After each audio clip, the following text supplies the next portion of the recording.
I hadn't moved for at least 5 minutes, barely daring to breathe. My focus was locked on the large fish, waiting for it to drift just a little closer. Finally, my handmade bamboo spear struck downward through the water. I felt it graze the fish's side, but it was only a glancing blow. And in an instant, the fish darted away. "Damn it!" I shouted in frustration. For 3 days, I had been stuck waiting out the hurricane that had battered this small island, the one I had been stranded on for months. Technically, it was a typhoon since I was in the South Pacific. Food had been a constant struggle. Coconuts were plentiful, but the only protein came from the fish I caught, either trapped in tidal pools as the water receded or speared with my crude weapon. I had been hoping to land a bigger fish long before now, but the tide still had a few hours to go before it was fully out. I used to love fish.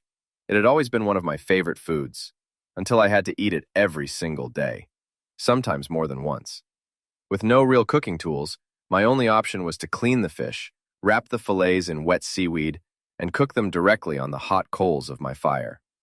After 6 months, I had grown to hate the taste. But like it or not, I had to eat. I decided to try a new spot, glancing toward the churning waves, still restless and higher than usual after the storm. Then, out of the corner of my eye, I saw it. A brief glint of sunlight reflecting off something in the water. I waited, staring at the horizon, but when nothing else appeared, I turned to head toward a deeper tidal pool. The water was up to my knees, but I knew as the tide continued to fall, this pool would shrink to just a few inches, while the deeper one ahead would still hold some depth. As I neared it, I caught another flash of something, just a flicker. Curiosity got the better of me. I turned back toward the shore, scrambling up one of the many volcanic rocks jutting from the sand. From this higher vantage point, I scanned the ocean, and my heart nearly stopped. A boat. For over 6 months, I had been stranded here, and this was the first sign of another human being. But as quickly as my hopes surged, it faltered. Yes, it was a boat, but it was in rough shape. Both the fore and aft masts were broken off, and water was creeping dangerously close to the portholes. As I watched, sunlight bounced off the glass. "Damn," I muttered. "The only thing keeping it afloat is probably trapped air pockets." Shells, still wrecked or not, it was the closest thing to salvation I had seen in half a year. The boat was slowly being pushed shoreward by the wind, which was still blowing fairly hard after the hurricane or typhoon or whatever the hell you wanted to call it. I had been born on the east coast of the United States and still always thought of storms like that as hurricanes. Based on how hard the wind was blowing and trying to estimate how much the outbound tide was slowing its progress, I guessed that the boat would hit the coral reef, blocking access to the shore in about 45 minutes. Even if it had been high tide, I don't think the boat could have cleared the reefs. At high tide, there was about 6 feet of water over the reefs, and I doubted there could have been much more than 3 feet of water over them. Now, with how waterlogged the boat appeared to be, I knew it had to have a draft of a lot more than just 6 feet. As the boat hit the razor-sharp coral, it would be ripped to shreds. I still had, I guessed, about 45 minutes before that would happen, and wondered if there was anything on board I could salvage before it was consumed by the sea. I ran back to the old lava tube where I had made my shelter, and grabbed what perhaps is my second most prized possession on the island. Perhaps I should stop for a minute to explain how I came to be on this island. I had been hired on as cook on a freighter, making the San Francisco-Tokyo run, and when that ship had been sunk in another typhoon, I had barely managed to grab a life vest and jump overboard before my ship sank. As far as I knew, I was the only survivor. I had seen several of my shipmates also jump overboard as the ship began taking on water, but had not seen anyone else since. For 3 days, I was tossed by waves. The first night, the waves were towering cliffs, and I don't know how I lived through the tempest. For 3 days, I had no food and no water. Luckily, I was in the South Pacific, and at least didn't have to worry about hypothermia or freezing to death. The lack of food and water, especially water, was already affecting me, though. I had already begun to hallucinate, and knew it was probably just a matter of hours before my thirst forced me to drink seawater. That, I knew, would have killed me in a matter of hours. From what I had read, it would have been a rather painful death. I thought I was still hallucinating when I heard the sound of surf. Luckily for me, the tide was almost at its highest point that third night, so I just floated over the coral reef. I woke up the next morning, lying on a shore as a rain squall moved in. It was all I could do to turn over on my back and open my mouth, trying to catch the life-giving water falling from the skies. I managed to crawl across the sand and collapsed in the shade of some trees. I had no idea where I was, and whether or not there were any predators, human or otherwise, on the island. I woke up at dusk and began to explore in the dwindling light. I actually tripped over something in the fading light, started cursing, and then realized that I had found one of the things that would keep me alive: a coconut. I immediately checked my pockets. Thank God I still had my knife. Years before, I had paid a ridiculous amount of money for a Swiss Army knife. It actually cost over $300, but came with so many different tools I couldn't even remember them all. This model, the Swiss Champ XAVT, had multiple blades, a can opener, a pruning blade, scissors, wood saw, reamer punch, serrated blade, 2 magnifying glasses, pliers, a fish scaler, 2 hooks, a chisel, and a corkscrew. It actually had a digital clock with an altimeter, barometer, and thermometer, and even included a ballpoint pen. I haven't actually found a use for the ballpoint pen on the island, but I am ready if I ever need to write something down. Using the knife, I soon had the coconut open and drank the liquid inside, then started scraping the coconut off the inside and eating it raw. I had to force myself to eat slowly. I knew after 3 days with no food, if I started eating too fast, I would get sick. I ate one slow bite at a time until nearly sunrise. The amount of money I paid for the knife no longer seemed quite so ridiculous. That became my prized possession. The next day, I found my second most prized possession already on the island. I was walking along the shore when I saw something sticking up out of the sand. That something was the fin of a surfboard. I quickly dug it out and now had food, coconuts, and a certain amount of mobility. I have no idea how many thousands of miles that surfboard traveled before ending up on this island, but I was certainly glad to find it. Now that you know just a little of my immediate past, let's go back to the present. I grabbed the surfboard, ran to the water's edge, and started swimming to the boat. Once I approached the coral reef, I pulled myself on top of the surfboard, then paddled over the reef with my hands. Within a few minutes, I had reached the sinking boat. I could immediately tell it had once been a beautiful and expensive yacht. At one time, it had twin masts, so it could sail. But I could also see what looked like a large inboard engine sticking out the back. Probably 70 or 80 feet, I thought. I paddled up to the side, which by now wasn't much higher in the water than I was on top of my surfboard. I eased over the side, then hauled my surfboard in. I began calling out to see if anyone was on board, but no one answered my call. I started walking into the shambles. That was all that was left of the cabin, and saw steps leading down to what undoubtedly had been the galley, kitchen, and bunks. As I made my way down the steps, I was almost immediately in water up to my waist. On my left was a door, and when I forced it open, it turned out to be a huge galley. I was almost like a kid in a candy store. A multitude of pots and pans. As a professional chef, pots and pans were my life. I knew I needed something to carry them in. So, I continued my exploration. Immediately, across from the galley door was what turned out to be a bedroom. I left that room and went to the front of the boat and opened a third door. Inside was a huge stateroom with a king-size bed. Water was covering the bed, but I grabbed the pillows and removed the cases. I now had 2 large pillowcases and headed back to the galley, where I stuffed as many pots and pans as I thought I would be able to carry on my surfboard. I went back to the first, slightly smaller bedroom, and also took the pillowcases off that bed as well. When I arrived on board, the water was up to my waist in the kitchen, but in just a few minutes, it had become several inches deeper. I knew I didn't have long to delay. I headed back to the stateroom and started opening drawers and closets. I found a .357 Magnum pistol and several boxes of ammunition, and stuffed those inside my pockets. I also found several pairs of men's shorts, and since they looked like they would fit, grabbed those as well. My one pair of pants was just about worn out. I also found some soap and shampoo, and since I hadn't really felt clean in 6 months, grabbed those.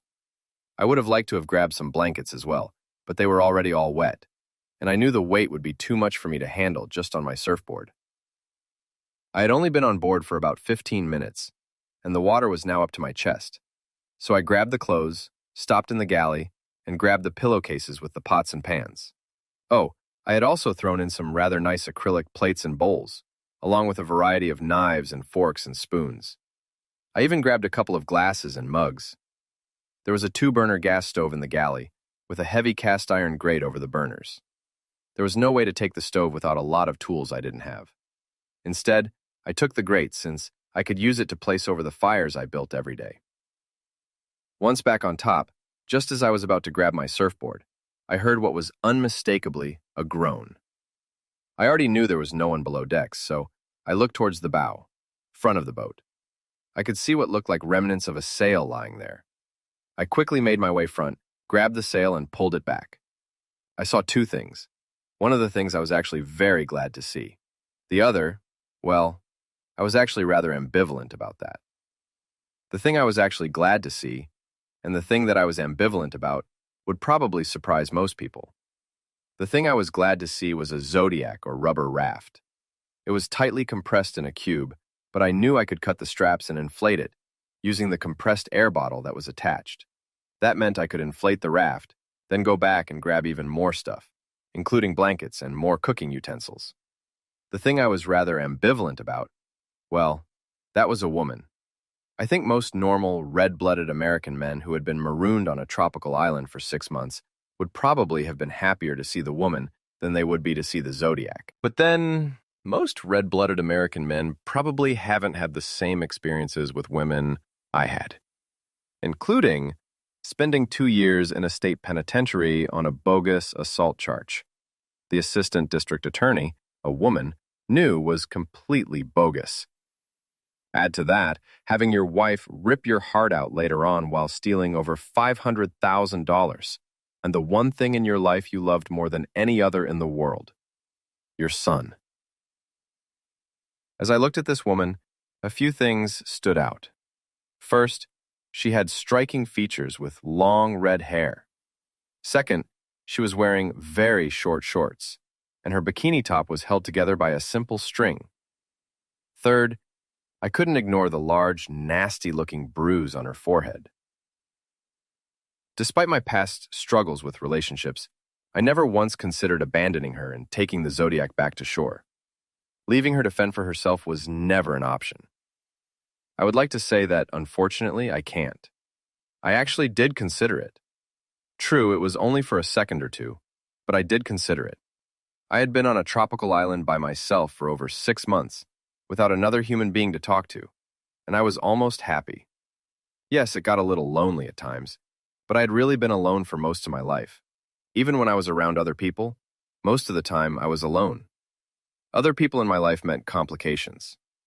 Female people in my life meant big complications. For the past 2 years, before being shipwrecked, my only experience with women were with what I called honest women. On the ship one day, I had made a comment about only seeing honest women, and one of my shipmates asked me about it. Most women screw you, then take your money, your heart, everything important to you, I explained. Honest women are the ones who take the money first, then screw you. Or in other words, hookers. All they are interested in is money up front. Looks at this incredibly beautiful woman lying down at my feet. Unfortunately, she didn't look like the hooker type to me. Not that I would have had any money to pay her anyway. I already knew if she lived, somehow, some way, I was going to get royally screwed. And I don't mean the good type of screwed. I don't know how long I stood there just looking at this woman. But when I looked up, I saw with a shock that we were only about 15 minutes from hitting the reef. Either the wind was blowing the boat faster than I thought, or I had spent a lot more time than I realized staring at the lady.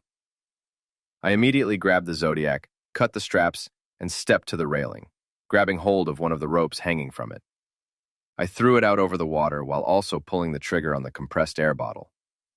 In the few seconds it took to hit the water, the raft was inflated. I quickly tied it to the sinking boat, threw everything I had brought up, which was now sitting in water, onto the raft, then threw my surfboard in. I stopped long enough to dump all the pots and pans out of one of the pillowcases, then took it with me. I ran below decks, but this time I ran into the staterooms and started looking for women's clothing. I wasn't even sure what I was grabbing, but just grabbed as much as I could. Threw those items into the raft and ran back down again for a second load, plus grabbed some of the soaking wet blankets and sheets off the bed. I threw those in, then made my third trip. Remembering the large bruise on her forehead, I ran into one of the heads, bathrooms, and actually found several first aid kits. I grabbed those, then found shaving cream and a razor, plus refills and a half-dozen bars of soap. I even grabbed another bottle of shampoo. I was just about to leave when I realized I had nearly forgotten the most important thing in the head: a mirror. No, I am not narcissistic, but I knew from my Marine Corps days you could use a mirror to reflect sunlight and would have a signaling device that could be seen for miles. If I ever did see another boat or ship or plane, I would have some way of signaling. The mirror was glued to the wall, but I was able to pull the mirror off the wall without breaking it. By the time I got back up top, I saw we were only about 7 minutes from the reef. So, I made one last trip below decks to the galley, where I grabbed a few more pots and several large knives, then started to leave. Idiot, I thought to myself. Turned back in and opened cabinets until I found a large spice rack with 30 or 40 bottles of spices on it. The only spice I had on the island was salt. So, this would be a nice change of pace. Even more important, at least to my personal tastes, were several large sealed containers of coffee, instant and brewed, a smaller container of tea, and a couple of containers of sugar, along with artificial sweetener. 6 months, 6 friggin' months without coffee or tea. I threw those containers into the pillowcase, found a metal coffee pot, and then headed back up top. By the time I got back up and carefully put all the stuff in the raft, being extra careful with the knives so they didn't puncture the raft, water was almost lapping over the railing. Water was actually splashing from the boat back into the Zodiac, so it now had several inches of water in it as well. I ran up front, carefully picked up Sleeping Beauty, and made my way back to the raft. I was shocked by how small she actually was. Somehow, she had looked larger while lying down. I doubt she weighed much more than 100 pounds, maybe 105 at the most. It was difficult to gauge how tall she was since I was carrying her, but figured she was about 5'2", or maybe 3 inches tall. I also couldn't help but notice, since they were now just a few inches from my face, her frame. They were small but looked firm, and were absolutely beautiful. Hey, I said I could no longer trust women. Not that I couldn't appreciate beauty when I saw it, despite everything women had done to try to destroy me since the day I was born. I don't hate women. I now prefer to deal with women on a strictly professional basis. But I can still look. Once I had put SB, Sleeping Beauty, in the raft, I stepped over, untied us from the boat, and grabbed the oars from their holding place in the raft. I quickly rowed away towards shore. As I passed over the reef, I could see there was less than 2 feet of water covering the reef. Before I was halfway to shore, I heard the boat hit the reef. I stopped rowing and looked back. The bow of the boat was thrusting upward over the reef, and I could see the bottom was ripped open from the impact with the razor-sharp coral. As the bow came up, the aft was forced underwater, which must have allowed any remaining air pockets to empty out. With a loud groan, the boat slid backward, disappearing beneath the waves.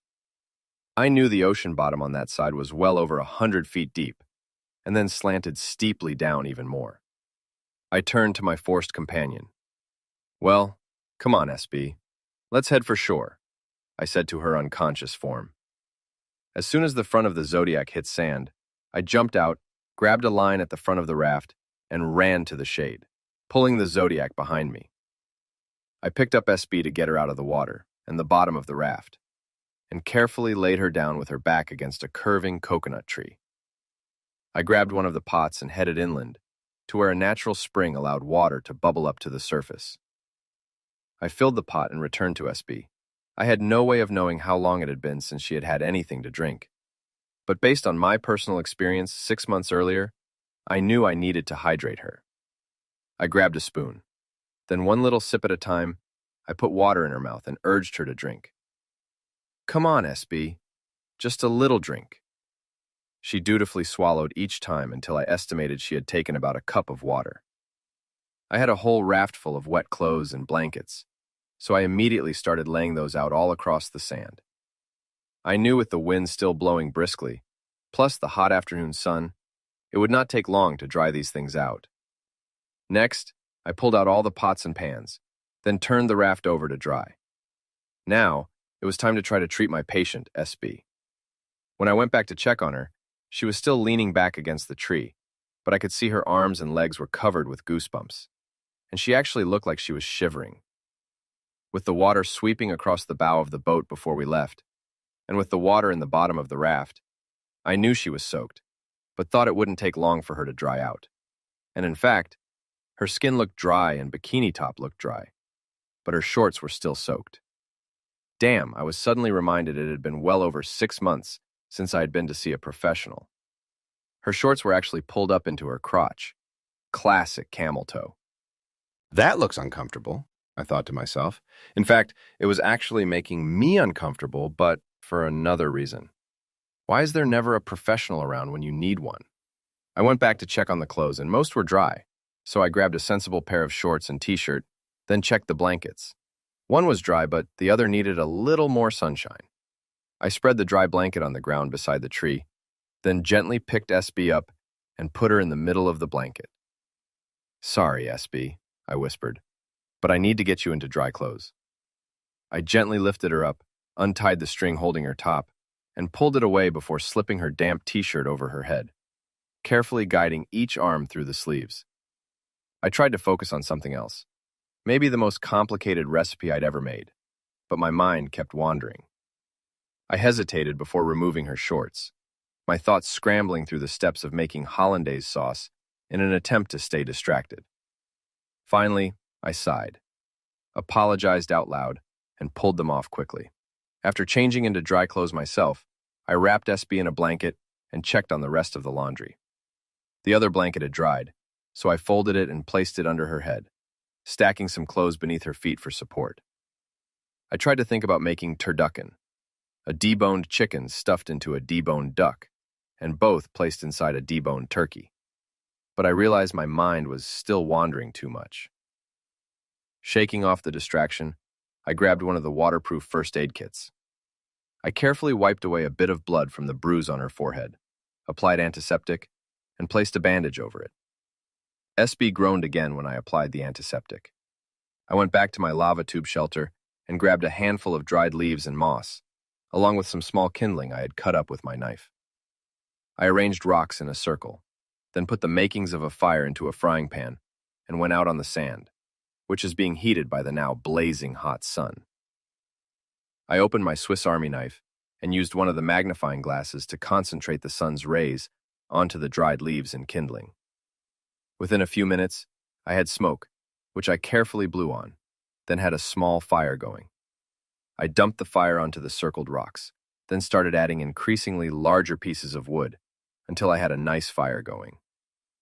I grabbed the cast iron grate I had taken from the galley and put it across the rocks, then put the pot of water on top of that. I ran back to the beach where I grabbed my crude spear. Using tape from the first aid kit, I taped a long, narrow filleting knife to the end of the spear, then waded out into the water. In about 10 minutes, I had speared a large fish. It is amazing what you can do when you have the proper equipment to work with. I cleaned the fish, then headed back to the fire. The water was just about to start boiling, so I added the fish along with salt and some other spices. Within 30 minutes, I had a nice fish broth soup ready. Grabbed a mug and spoon, and took some of the broth and added fish, which I cut up into very small pieces. For the next hour or so, I fed SB little spoonfuls of the fish soup, each time saying to her, "Here, SB, you need to eat. Just a little more. Just a little more, SB." Interested in the building skills, Shirkle Fish filled out on hourless claims to Strongit. Once I had finished, SB said, I ran back and grabbed the coffee pot I had taken from the boat and half-filled it with water. I put the pot on the fire, then carefully added coffee to the soon boiling water. In just a few minutes, the coffee was ready, so I poured some into a mug and added just a little sugar. Usually I drank my coffee black, but decided to splurge a little and was soon enjoying my first cup of coffee in over 6 months. I again checked to make sure SB was resting comfortably, and once I was confident I had done everything I could for her, I leaned back against the coconut tree. I finally had time to start thinking. Life's a bitch, then you marry one, was one of my first thoughts. Life sucks was another thought, but not nearly as much as most of the women I know. Here, I was not thinking of the word sucks in a positive light. How the hell did I end up here? And what the hell was I going to do now? Somehow, I knew another woman was going to screw up my life, just as all the other women I had ever known had. I began to do something I seldom do. I began to reflect on my life. My name is Raymond Adams, Jr. I almost can't help but laugh when I think of the word junior. I only met my dear old pappy one time in my life, and we tried to kill each other that one time. Raymond Adams, Sr. had spent 22 years in the Marine Corps when he met the woman who would be my mother. She was a young 21-year-old waitress when 40-year-old Master Sergeant Raymond Adams decided to stop at an IHOP in Wilmington, North Carolina, to get something to eat. Dear old Daddy was a confirmed bachelor. Well, actually, he was married, but married to the Marine Corps. But there was something about that young waitress, Vivian. They flirted throughout the meal, and he kept asking for her phone number, which she kept refusing to give him. Once he finished the meal, she brought his receipt back to him with her phone number written on it. They had their first date that night, and another the next night. Raymond was stationed at nearby Cherry Point MCAS, so over the next month, they got to know each other better. Raymond had never met anyone he loved more than the Marine Corps. At least, not until he met Vivian. Within a month, they were married. Within another month, Vivian was pregnant. By all accounts, it was a difficult pregnancy, and Vivian was confined to bed for most of it. Raymond had just left for a week-long training exercise in Camp Lejeune when Vivian went into labor 3 months early. By the time they tracked Raymond down, he returned to the Naval Hospital at Cherry Point. Unfortunately, Vivian was dead. One of the nurses took Daddy to the intensive care unit where his 3-pound son was struggling for life himself. Raymond took one look at the scrawny infant, did a military about-face, and drove over to his wife's sister's house in Wilmington. "I don't ever again want to see the little son of a bitch who killed my wife," he told Rachel, his wife's older sister. The next day, he signed all the paperwork, turning guardianship of the son of a bitch over to Rachel. Dear old Daddy had actually planned on retiring after I was born, so he could spend time with his new bride and son. After my mother died, I heard he stayed in the Marines for another 8 years before retiring as a master gunnery sergeant. Each month, Raymond would send Rachel a couple of hundred, thus fulfilling his complete parental duty and responsibilities. In 18 years, I never got a present for Christmas or my birthday, never received a card or letter, and never received a phone call from dear old Daddy. I will say this, Rachel tried, but she was a divorced mom, and also had 3 daughters of her own, ages 8, 10, and 12. All 3 were active in sports and school activities, and Rachel was a typical soccer mom, but also struggling with a part-time job. She really didn't have the time to raise her sister's boy. She didn't turn me away, but a lot of times when I needed someone, well, she just wasn't there. And any disagreement between me and any of the 3 girls, well, you can probably figure out who won. Unfortunately for me, Daddy used those words about, "I don't ever again want to see the little son of a bitch who killed my wife," in front of Rachel's daughters. Some of my earliest memories were of hearing those words repeated to me by one or more of my sisters. Usually, at least once each day, I was reminded that I was a son of a bitch who killed his own mom. At first, I didn't even know what a son of a bitch was, but soon, they made sure I knew the meaning of those words. My dear sisters also made a point of making sure everyone in school knew my father thought I was a son of a bitch who killed my own mom.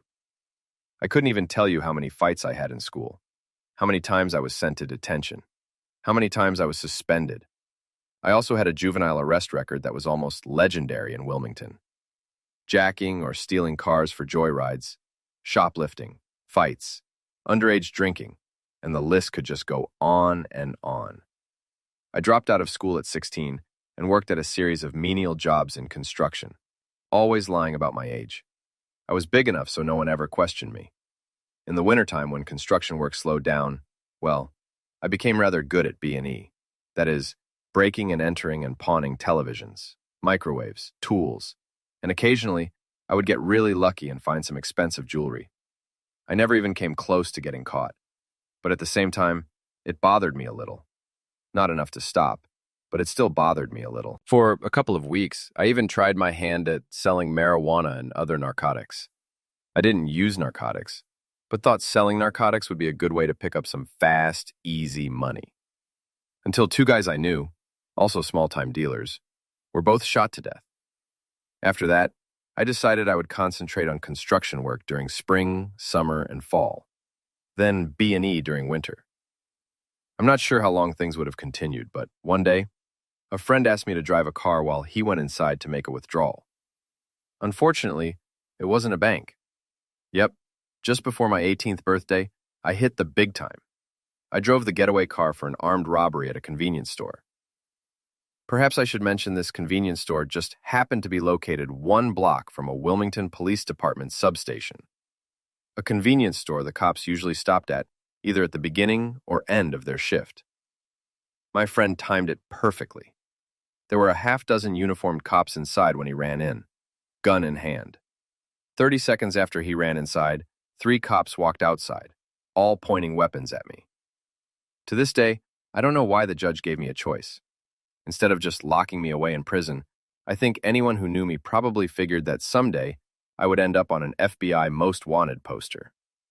2 years in prison or 4 years in the Marine Corps were my choices. I had been at the Marine Corps Recruit Depot, Parris Island, South Carolina, for 3 days when I reached the end of my patience. "Screw you," I told one of my drill instructors. My father, I was told, was about 6 feet 5 inches and weighed about 235 pounds. I wasn't that big, but I was still about an inch over 6 feet and weighed 190. A little extra around the waist, but I was actually in better shape due to the construction work than most of the other recruits. My drill instructor was 5 feet 7, and I doubt he weighed over 160 pounds.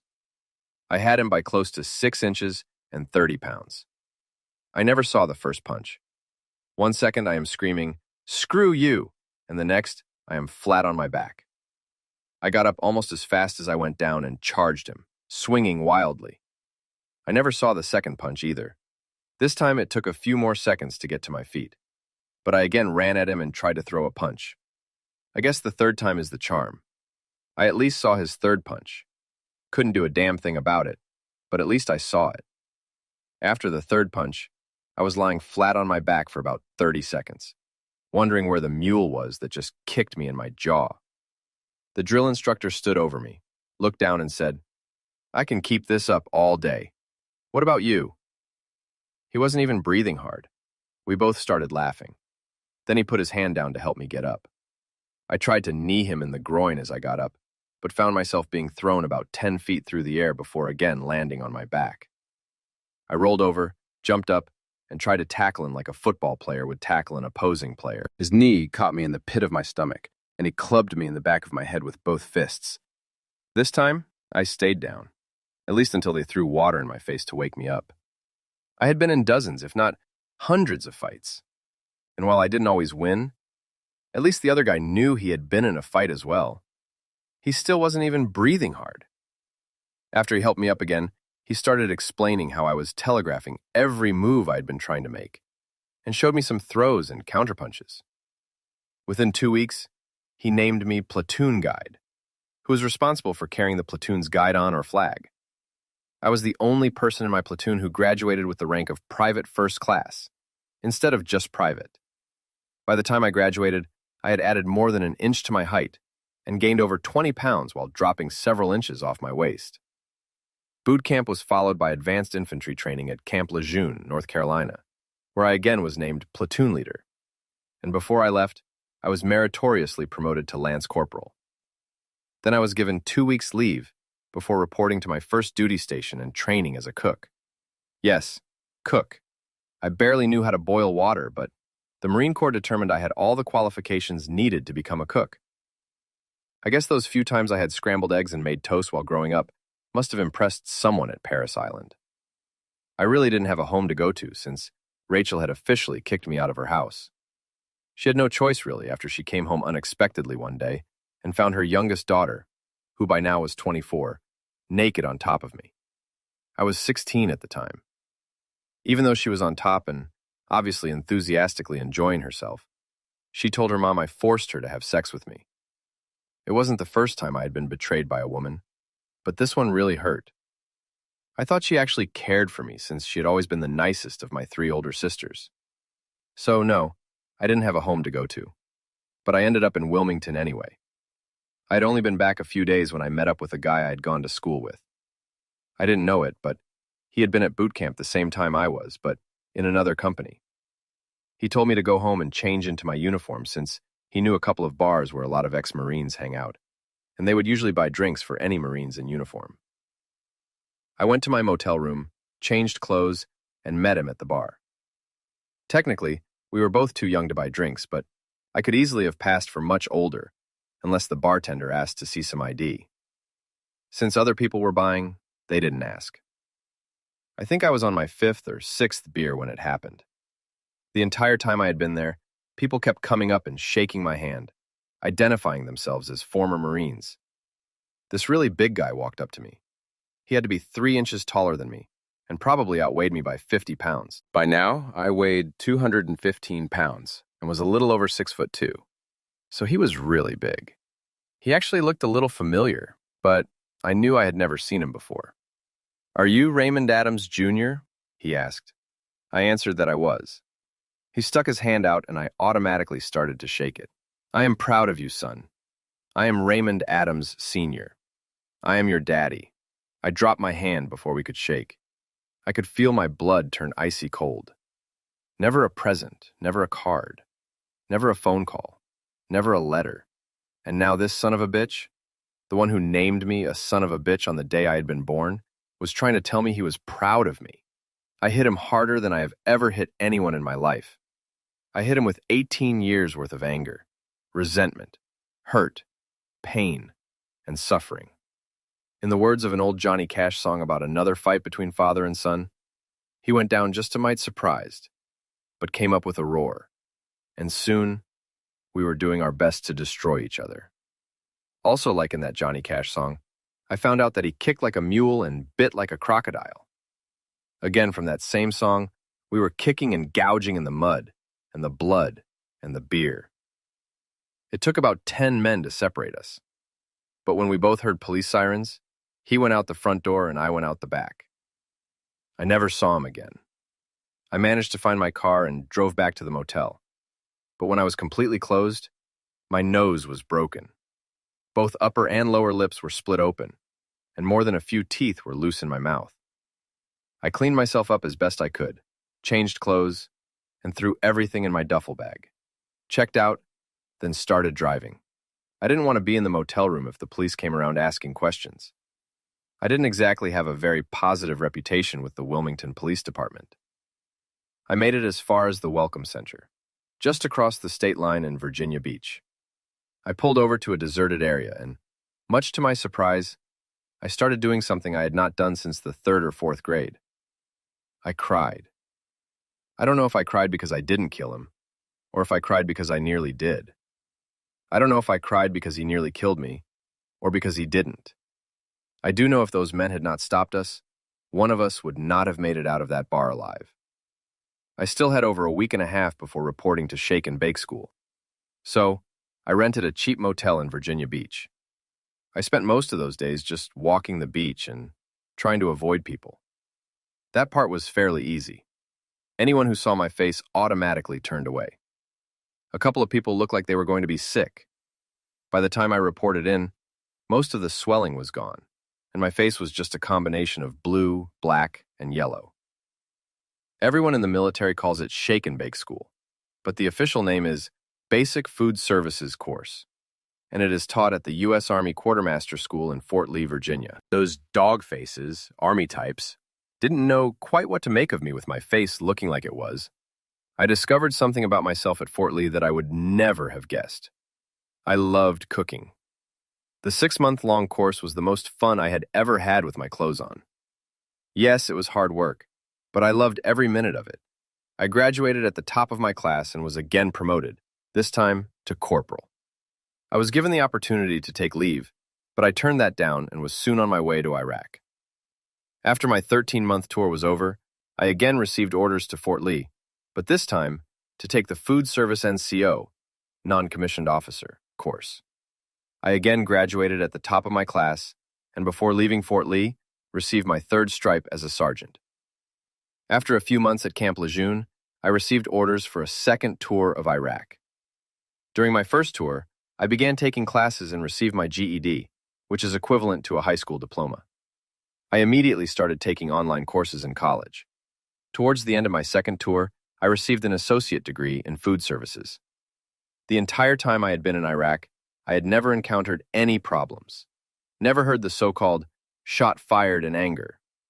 I found the Iraqi people I dealt with to be friendly, open, and genuinely glad we were there. I knew there were bad people there, but never had any dealings with them. That changed 2 weeks before my second tour was to end. I only had 3 months left of my 4-year hitch and was trying to decide whether to re-enlist or try my hand as a civilian cook or chef. We had just finished a special lunch honoring a Marine sniper who had recorded his 150th confirmed kill. The sniper, Jonathan Wilson, nicknamed Showtime, was actually from my home state of North Carolina. So, I took some time to meet him, and we ended up talking for nearly 30 minutes. Really funny guy who had some great stories to tell. He left the tent to get ready to leave on another mission, and had been gone for about 15 minutes when it happened. I was listening to my MP3 player with earbuds in place, so I never heard the RPG, rocket-propelled grenade, that hit the mess tent. We had just finished cleaning up from lunch and were about to get ready for dinner, when the RPG exploded in the mess tent. 1 minute, I was making a list of things I needed to get out of the large walk-in freezer in the mess tent. The next thing I knew, I was about 20 feet away, where the force of the explosion threw me with, I found out later, a large piece of shrapnel in the back of my left shoulder. There were dozens of smaller pieces of shrapnel in my shoulder and back as well. My last conscious memory of a wreck was of my best friend who had been standing beside me. I saw his head rolling around on the floor of the mess tent. Not the rest of his body, just his head. Then, oblivion claimed me. The next few months were, and still are, just a blur. Back stateside, I had 2 operations on my shoulder in 3 months, then a third surgery about 6 months after those. The 2 constants in my life were the pain pills they had to keep giving me for the excruciating pain, and images of my best friend's head rolling around on the floor. In between operations, I heard that Corporal Jonathan Wilson had been killed by that RPG that hit our mess tent. But when I tried to explain that he had left some 15 minutes earlier, I was told at first that I was simply confused. When I kept repeating that story, I was later visited by some high-ranking officers who informed me that if I continued to insist Wilson had left before the explosion, then I could be charged with making false statements under the Uniform Code of Military Justice. Just forget that you ever saw, heard, or spoke to Wilson, I was ordered, and especially forget that he left before the explosion. James Corps had extended my enlistment while I was undergoing the operations and rehabilitation, but it eventually became apparent that I would never again be physically able to carry out my duties. My left arm and hand were continually tingling and almost numb, and I could not raise my left arm higher than my shoulder, and only then with almost blinding pain. One day, the Marine Corps promoted me to staff sergeant, and the next week they gave me a medical discharge rated at 50% disabled. By now, I was addicted to the pain pills I had to take. For most of the last year I spent in the hospital, I had not spent any money. I also had a huge amount of vacation days they paid cash for. Plus, while I was in Iraq, I hardly ever spent any money. So, when I was discharged, I actually had a lot of money saved up. I spent the next 6 months drinking most of that up, plus buying narcotics from unsavory characters, and getting in barroom brawls and compiling additional arrests for drunk and disorderly and fighting. Even almost one-armed, I could more than handle myself most of the time. Every night before falling into a drunken slumber, I again saw my best friend's head rolling across the mess tent floor. All classic symptoms of post-traumatic stress syndrome, or PTSD. During that year, after most of my money was gone, I finally checked in at the nearest VA hospital in Wilmington. They took a number of x-rays of my shoulder and back. I apparently still had at least a half dozen very small pieces of shrapnel inside me, including some near the nerve center in my shoulder. Scar tissue had formed around the sites of the previous surgeries, and that wasn't helping. The remaining pieces of shrapnel, plus the scar tissue, they told me, was what was causing the numbness and pain. So, I underwent my fourth operation. When I woke up, I could actually feel my fingers for the first time in more than a year. I was still in a lot of pain, but the doctors told me that would eventually stop if I kept up with my physical therapy. By this time, I was down to about 140 pounds. Gaunt would probably be the correct word here. Of course, I was still addicted to painkillers, but I stopped drinking and eventually weaned myself off the pain pills. I also took classes at the VA center, where I began dealing with my PTSD. In the 6 months following my fourth surgery, I joined a gym where I worked out almost every day and began each day with eggs, bacon, sausage, and biscuits and gravy instead of a bottle of vodka. In 6 months, I was back up to 195 pounds and was hired as a chef by a local restaurant. I was finally getting my life back together and earning quite a reputation as one of the top up-and-coming chefs on the East Coast. A year later, I was arrested for the brutal assault of a local state senator's daughter. According to the girl, who never actually saw her attacker's face since he was wearing a ski mask, he was about 6 feet tall, muscular, had a Marine Corps tattoo, and drank heavily the entire time. During her nearly 8-hour ordeal, she had been assaulted repeatedly and was beaten up a couple of times. She said he started choking her, then would start crying and apologize for what he was doing, then did it again. Obviously, someone with issues, someone with emotional problems. So the police began looking for tall, muscular Marines or former Marines who drank a lot, had a tattoo, and arrest records for drunk and disorderly. Someone who had emotional problems, perhaps suffering from PTSD. Guess who they found? I actually was not that worried at first. Yes, it was incredibly shocking to be arrested for the vicious assault, but I had been with someone else that night, a woman I met at the restaurant. She had actually picked me up, and I spent the entire night with her. Unfortunately, all I had was a first name and a description, as I was to find out much, much later. The first name was made up, and while she had read about the case and knew I was innocent, she was afraid to come forward since she was married. Another betrayal by another woman. When my public defender asked about DNA evidence, we were told the attacker had worn a condom each time, so there was no DNA available for analysis. Again, I found out later that was also a lie. There was semen. It had been analyzed, and the assistant district attorney trying the case knew I was innocent, but she needed a quick conviction. Another betrayal by another woman. The assistant DA had actually convinced the investigating officer to change her story about what she had found at the assault scene. Still another betrayal by yet another woman. Unable to mount an effective defense, I was convicted of assault, aggravated assault, sentenced to 10 years in the North Carolina State Penitentiary system. I suppose as far as prison life went, I had it a little easier than most. Because of my background as a cook in the military and as a civilian chef, I was assigned to the prison cafeteria, and actually within a few months, I was all but running the place. I planned the menu, ordered ingredients, and supervised the actual food preparation. The food was so much better than what had been served in the past. The other inmates quickly put out word that if anyone bothered me, there would be hell to pay. After about a year and a half in prison, Victoria Peterson entered my life. Victoria was nearing the end of her junior year at the University of North Carolina, where she was pursuing a journalism degree. One day, one of her professors mentioned the Innocence Project, which is a group dedicated to getting wrongly accused and convicted men out of prison. Victoria volunteered and was assigned to review my case, since I was appealing the conviction and maintaining my innocence. As Victoria began reading all the hundreds of pages of notes, she noticed a discrepancy. When the victim was initially interviewed, and in at least one follow-up interview, she stated her attacker had a Marine Corps tattoo, but it was on his forearm. My tattoo was on my upper left arm.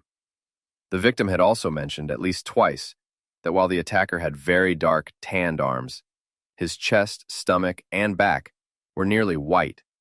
Obviously someone who worked outside but kept his shirt on most of the time. During my testimony, I said I went running nearly every day on the beach, just wearing shorts. I had Victoria check with some of the people I frequently went running with, and they found a group photo of us, and it was obvious I had a very dark tan all over. That photo had been taken 3 days before the assault. At some point, the woman I had been with that night contacted Victoria. Apparently, she heard about Victoria's trying to gather new evidence in the case. That woman had since gotten a divorce and signed a statement that I had been with her the entire night, and also agreed to testify in court.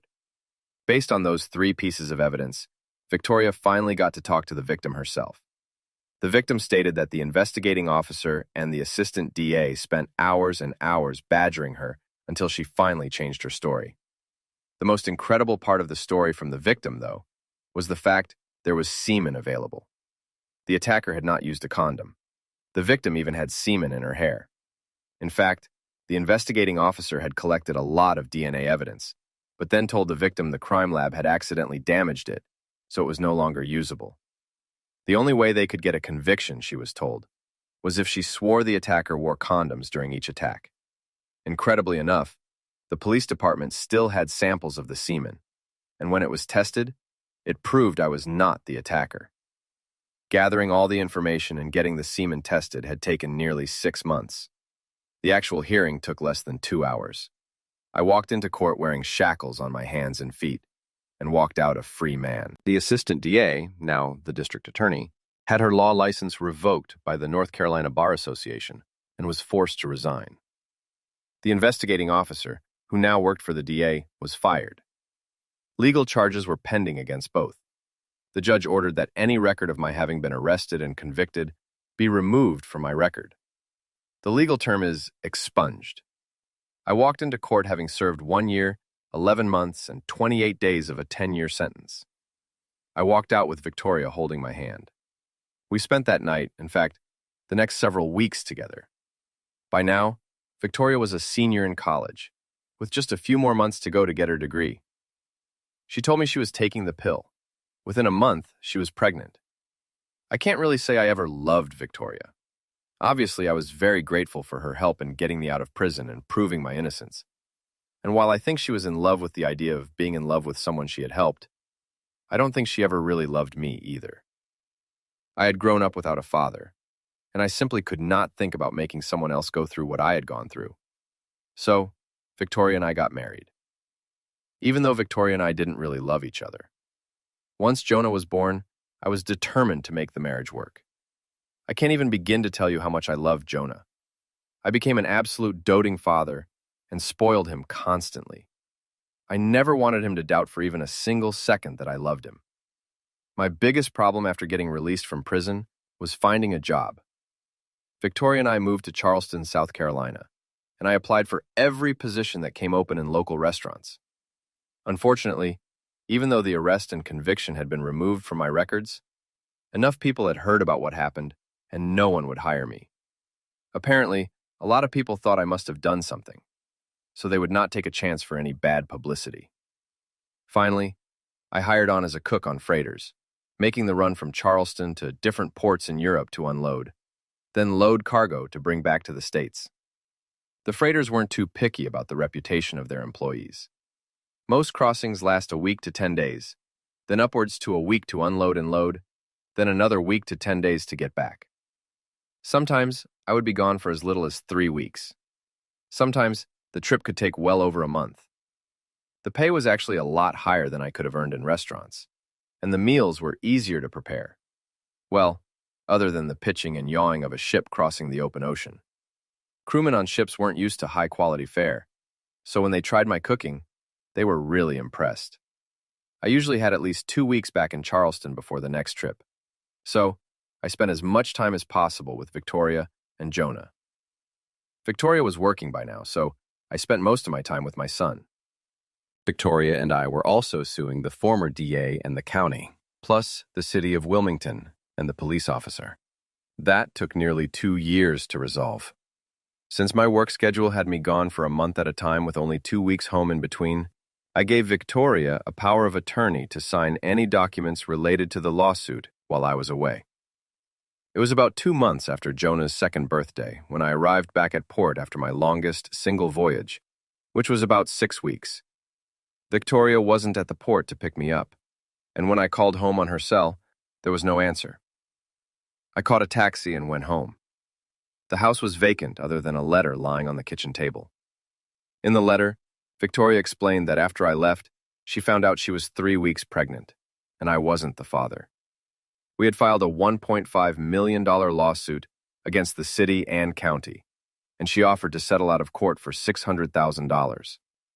She had deposited the checks in our joint account, then promptly withdrew $550,000, leaving me with $50,000 to show for being illegally convicted and locked up for 2 years. She also said I would never find her and Jonah. She had taken my son, the ultimate betrayal. I spent the next 2 years and every dime I had, and was never able to find a trace of her or Jonah. Victoria's parents were dead. She had no brothers or sisters, and the only relative I knew about was a grandfather in a nursing home with Alzheimer's. I was now 33, with nothing to show for my life except my pickup truck and my military disability pay. My love grew weary of struggle, worn down by sorrow and strife, tired of endless labor, tired of being my wife. She took the light from my world, my pride, my laughter, my joy. She took the reason I lived for. She took my little boy. And this time, Lord, the road is steeper, a peak I may never scale. This isn't just another mountain. You've set me against a towering trail. Other than my tours of duty in Iraq, I had spent my entire life in either North or South Carolina. But I knew I had to get away. One of the shipping lines I regularly worked for also had a division in California. So I moved to San Francisco, where I began working on the San Francisco-Tokyo run. These voyages lasted much longer than the ones in South Carolina, since the distances were much greater. I would usually be at sea for 6 weeks to 2 months. Some 9 months later, I was 1 month into my 4th cruise, when the worst typhoon to hit the Pacific in 50 years sent the freighter I was on to the bottom of the ocean. I realized with something of a shock that hours had passed, while I was remembering how every woman I had ever known had screwed up my life. I poured myself another cup of coffee, but no sugar this time. Yes, I regularly blamed even my mother. If only she hadn't died, maybe my father wouldn't have branded me a son of a bitch, and I would have had a normal childhood. It was going to get dark in a couple of hours, so I heated up the soup and again spent nearly an hour feeding SB one little spoonful after another, then ate some myself. Damn good soup, if I do say so myself, even if it was made with fish. God, I was really starting to hate fish. Since it usually rained nearly every night, I gathered up everything I had taken off the boat and carried it to the lava tube I had claimed for my home, then returned and carried SB and her blanket there as well. Usually, I fell asleep as soon as it got dark, but this night, it took me hours to sleep. Every time I would close my eyes, I would see SB's luscious body in my mind. The next morning when I awoke, I was reminded of something. When the human body takes in food and water, it also produces waste products, both liquid and solid. After cutting up the sheets into strips, I cleaned SB, put clean shorts on her, then took her soiled shorts to the beach and washed them. I speared another fish and again prepared soup, which I fed SB 1 spoonful at a time.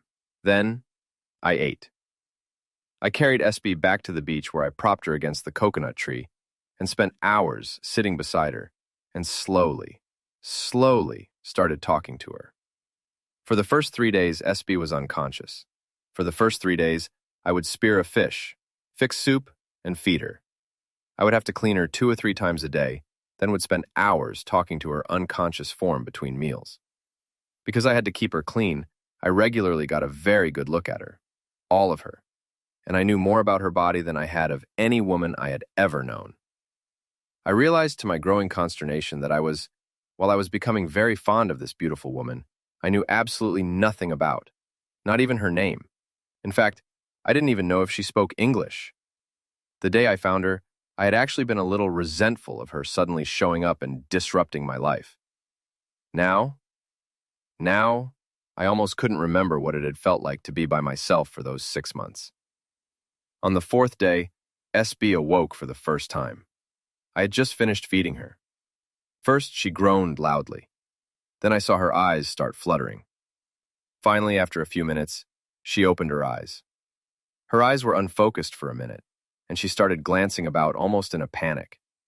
Knowing she had had a pretty severe concussion, I knew she couldn't move yet, so I gently put my hands on her shoulder and began talking to her. "It's okay, SB. It's okay. You are safe. You are on an island, and you are safe. Nothing can hurt you here." She finally focused on me, then gave a little nod and a half smile. Then her eyes closed, and she either fell asleep or back into unconsciousness. I was almost stunned by her incredible emerald green eyes. I could almost swear for those few minutes she looked directly at me that I was falling into the depths of those eyes. I cleaned her, then carried her back to the beach where I propped her back up against the old coconut tree, and I sat down beside her and held her hand while talking to her. That afternoon she again awoke. She again panicked when she first woke up, and I again assured her that she was safe. She was on an island and nothing could hurt her. She looked at me, nodded, and then tried to speak. "Boat," she finally whispered. I was very relieved that at least she remembered that much, indicating the injury to her head perhaps was not too serious. It was damaged and sunk in the storm. "Matt," she said after a few minutes, and I realized this must be either a boyfriend or husband. "I'm sorry," I answered. "You were the only one on board." I saw her eyes begin to fill with tears before she fell back asleep. I gently wiped away the tears. The next day she awoke just as I was getting ready to feed her. One moment her eyes were closed. The next, they were looking directly at me. "Boat?" she again asked, after I had assured her she was safe, and I again explained about her boat sinking and that I had barely gotten her off. "Matt?" she asked, and I again told her she had been the only one aboard. I again saw some tears, but gently wiped them away. "Now you need to eat," I told her. "You've got to get your strength back." For the next 30 minutes or so, I fed her one spoonful at a time and kept making remarks like, "Come on, SB, just a little more," or "A few more bites, SB." She never said a word, but her eyes never left my face. Finally, when I was finished, she said, "Good. It was good." Then she frowned a little before asking, "Why B? B, I understand the S, but why B?" It took me a few seconds to realize she was asking why I kept calling her SB. I explained how I had found her unconscious and had called her Sleeping Beauty at first, but that was too long, so I shortened it to SB. "My name is Sarah," she said, as she grinned a little. "Okay, Sarah. Now you need to get some sleep," I suggested. She shook her head a little. "I think I like the way you say SB better," she offered, then fell asleep. I again talked to her as she was sleeping. That afternoon, Sarah woke up and stayed awake this time for over an hour. I spent 30 minutes feeding her. Then she started asking who I was and where we were. I told her my name, Rye, and explained that I had been a ship's cook. Only my ship had sunk some 6 months earlier.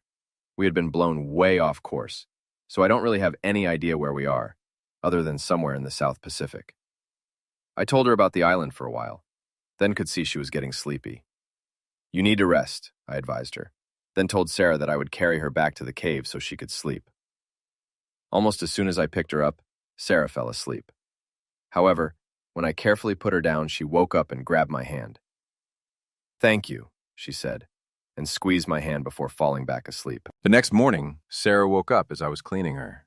She flushed, bright red, but didn't say anything until after I had finished and helped her put on a clean pair of shorts. I again picked her up to carry her to the beach, but when she put one arm around my neck and rested her head against my shoulder, I stumbled and almost fell. After I put her against the coconut tree, she blushed, then asked how long I had been taking care of her and cleaning her.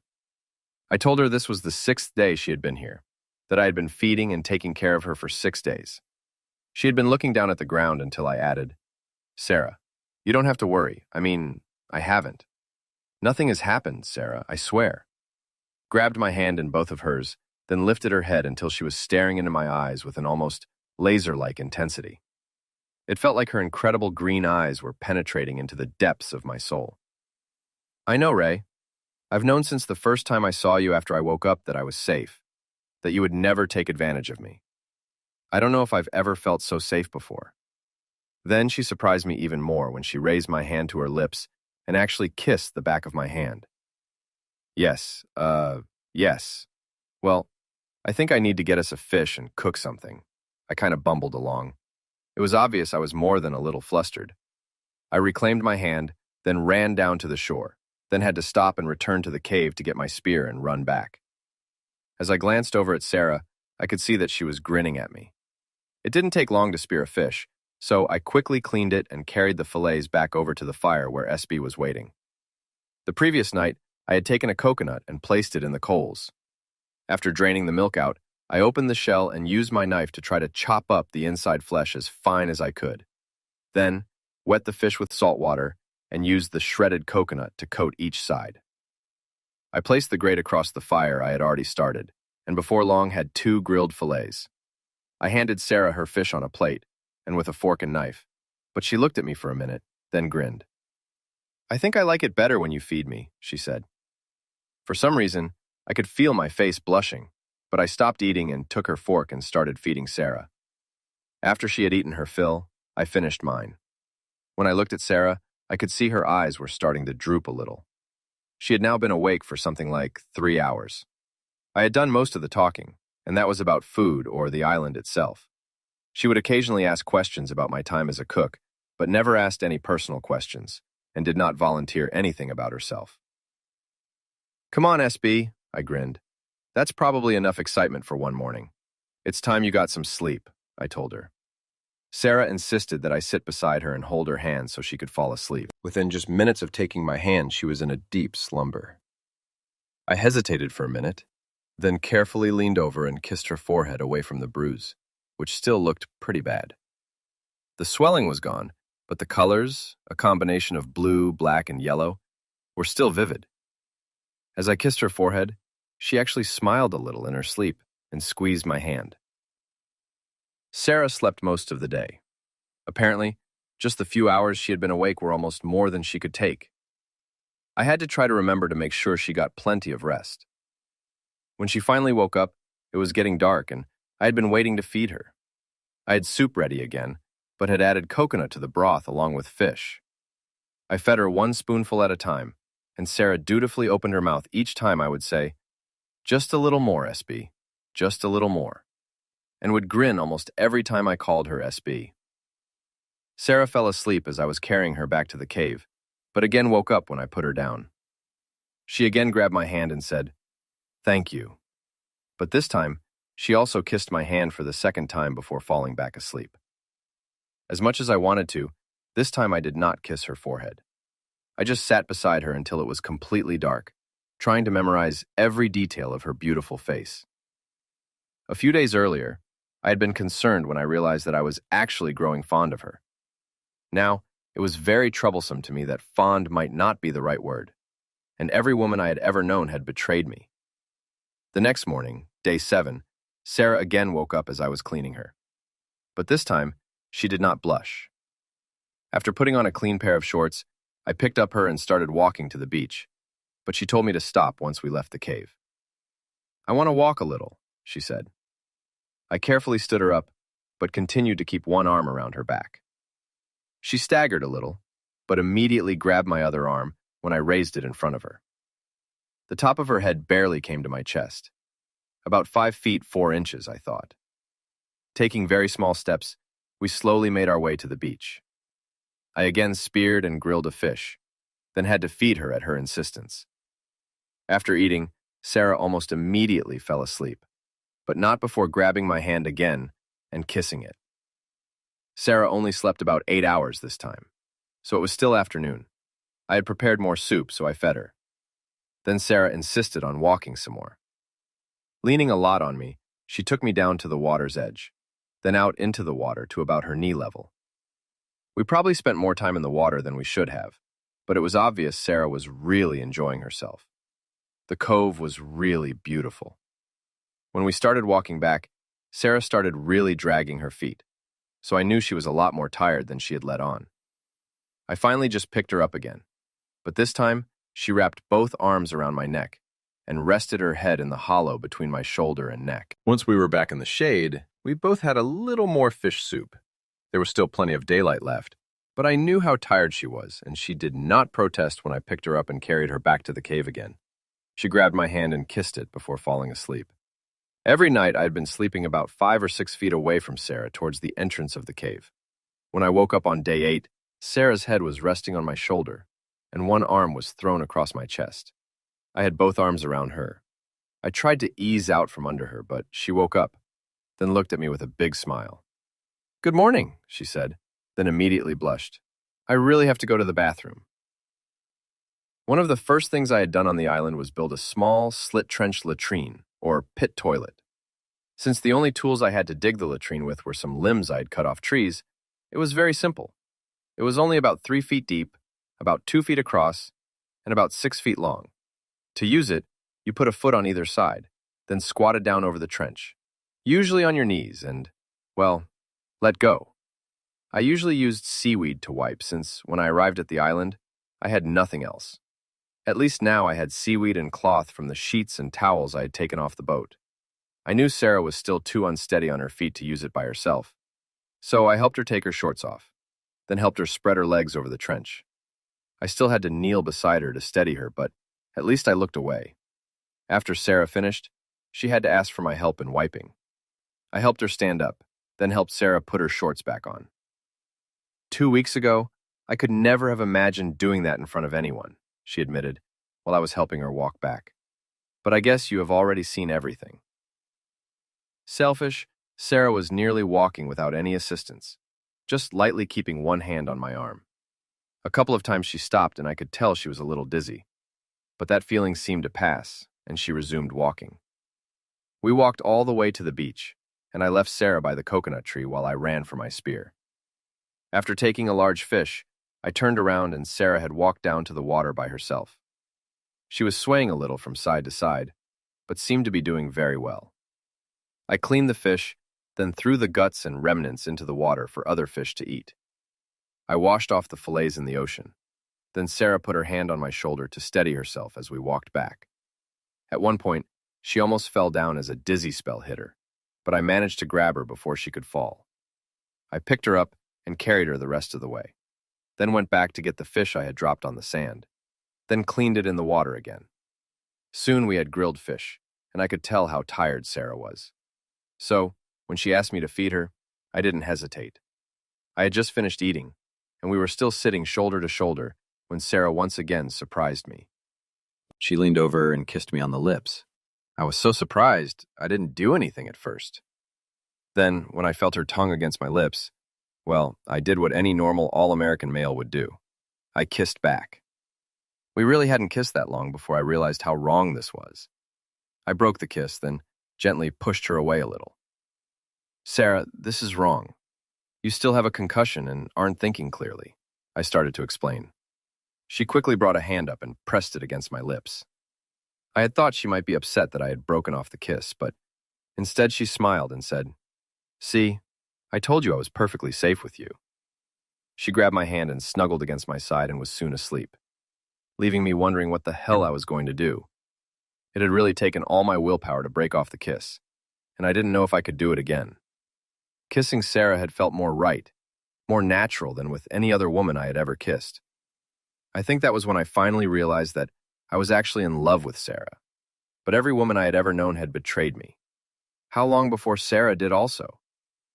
I knew if we were ever rescued from this island, any misplaced feeling of gratitude she had for me would soon disappear. She would return to her world of money and privilege. And what world would I return to? It would have been better for me if SB had never shown up. Sarah slept for about 4 hours before she woke up. In the meantime, I had speared another fish and had just started the soup. Sarah wasn't hungry yet, so when she asked, I agreed to let her walk some more. This time, she grabbed my hand as we were walking. We again walked down to the shore. Then Sarah eased herself down into the warm water before dunking her head under. "I haven't washed my hair in over a week," she complained as she tried running her fingers through her thick, wet hair. "It feels so sticky and yucky." I then remembered the other things I had taken off the boat. "Oh, I forgot," I started to say. But I did manage to grab several bars of soap and a bottle of shampoo. "And you were just now telling me," she yelled, then started splashing water on me while grinning. Right now, I would kill to be able to take a bath and wash my hair. And if you know what's good for you, then you better get me that soap and shampoo now. Laughed, then told her I would be right back. I grabbed the soap and shampoo, then 2 of the biggest pots. I stopped at the natural spring where we got our drinking water and filled both pots with fresh water, then carried everything down to the beach.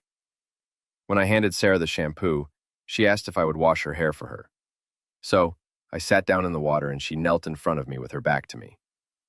Her hair was already wet, so I squeezed some shampoo on my hand and started washing her hair. I had never washed a woman's hair before, but soon discovered that I loved the feel of her long hair in my hands. "Your hair is so beautiful," I remarked at one point after I had washed all the soap off with seawater, then couldn't resist adding, "And I couldn't help but notice that you are a natural redhead." When I had been cleaning her, I had noticed that her hair had started growing back in down there. Sarah's face flushed nearly as red as her hair, but she didn't say anything for a minute or two. "To tell you the truth," she admitted after a minute, "it's driving me crazy. It itches so much. And if you now tell me you also got my razor and shaving cream and didn't tell me, I will kill you." He didn't say anything. Sarah finally turned around, and as soon as she saw my face, she knew. "You have my razor and didn't tell me," she demanded. "Why, you jackass?" She then launched herself at me, pushing me backward. I was already sitting down, so my head immediately went underwater. I came up sputtering and laughing, and Sarah was laughing as well. I really couldn't do anything since I was still worried about Sarah's concussion. So when she pushed my head under again, the only thing I could do was tickle her a little. Before I could stop her, Sarah threw both arms around my neck, and she was kissing me again. Soon, my tongue was deep in her mouth, and I didn't think I would be able to resist this beautiful woman again. About that time, a large wave broke directly on top of us, and that finally broke the kiss and the passion I was feeling. "Look, SB, I don't know what to say, but I just don't think—" when Sarah interrupted me. Yes, yes, yes, I know. You think my brains are scrambled?" she said. "I'll let you get by one more time, but you better get used to the fact that sometime in the next couple of days, I am going to screw your brains out." Sarah had a big grin on her face as she said that, but the grin slowly eased off as she realized I wasn't grinning. "What is it, Ray? What's wrong?" she finally asked. "Long story, SB. Very long story," I responded after a minute or two. I realized I'd forgotten to get a towel for her hair, so I told her I would get a towel while she bathed, then started walking off. I had barely taken 2 steps when something wet hit me in the back of the head before it fell to the beach. When I looked down, I saw it was her t-shirt. Before I could take another 2 steps, something went sailing past my right ear. It was her shorts. I now knew the most beautiful woman I have ever known, and a woman who had just told me she wanted to screw my brains out was as naked as the day she was born.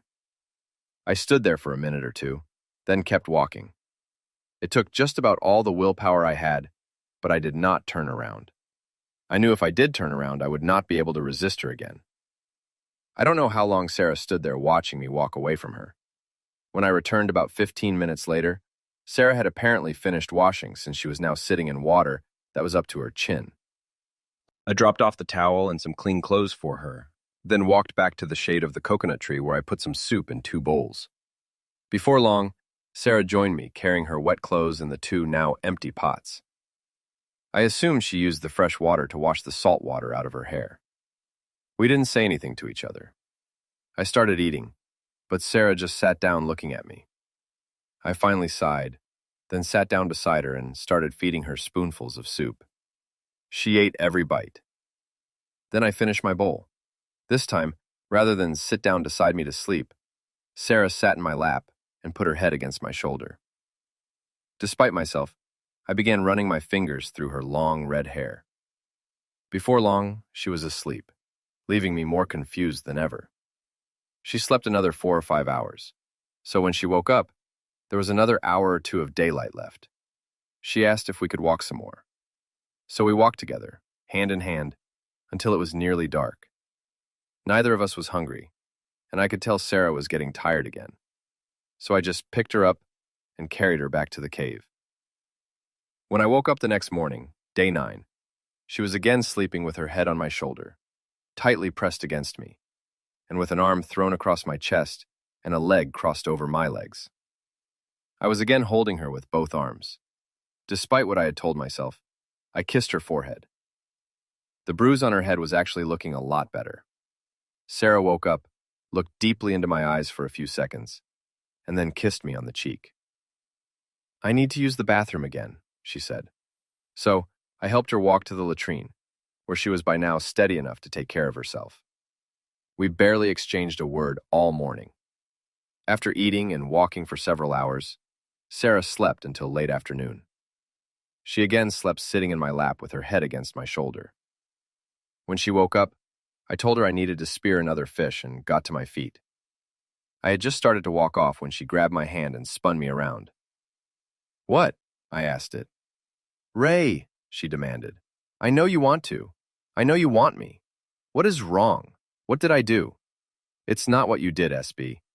It's what you are going to do if we are ever rescued." I took a deep breath, then said what I had been thinking about for the past week. "Sarah, you are the most beautiful woman I have ever known. But I am just a cook. Just a cook," I said, then hesitated a minute before adding, "You are a rich man's fantasy, a rich man's plaything. I can't buy you yachts. I can't buy you expensive toys. I can't buy you cars or houses. Hell, I couldn't even afford to take you to some of the expensive restaurants you probably are used to going to. If we ever get off this island, then you are going to forget all about me and find yourself some rich guy again. All I will have been is a diversion. Just someone to pass the time with. Someone you will probably make jokes about with your rich friends." Let me tell you about this idiot who thought he was in love with me and thought I could fall in love with some poor cook. Her face had been growing steadily redder as I spoke, and it wasn't from embarrassment. After I finished, it took her about 30 seconds to explode. I had always heard about the fiery temper of redheads, but this was the first time I have ever experienced it firsthand. "Rich man's fantasy. Rich man's plaything," she started yelling. "You are the single most arrogant, judgmental, chauvinistic scumsucker I have ever met. I bought that yacht with my money. I bought my mansion in Beverly Hills with my money. I bought my home in Vail, my home in Palm Springs, my condo in New York, and my condo in Miami with my money. I bought the Bentleys I keep at each with my money. I bought my private jet with my money. You honestly don't know who I am, do you?" she asked. I kept waiting for you to say something, but you honestly don't know, do you? I shook my head.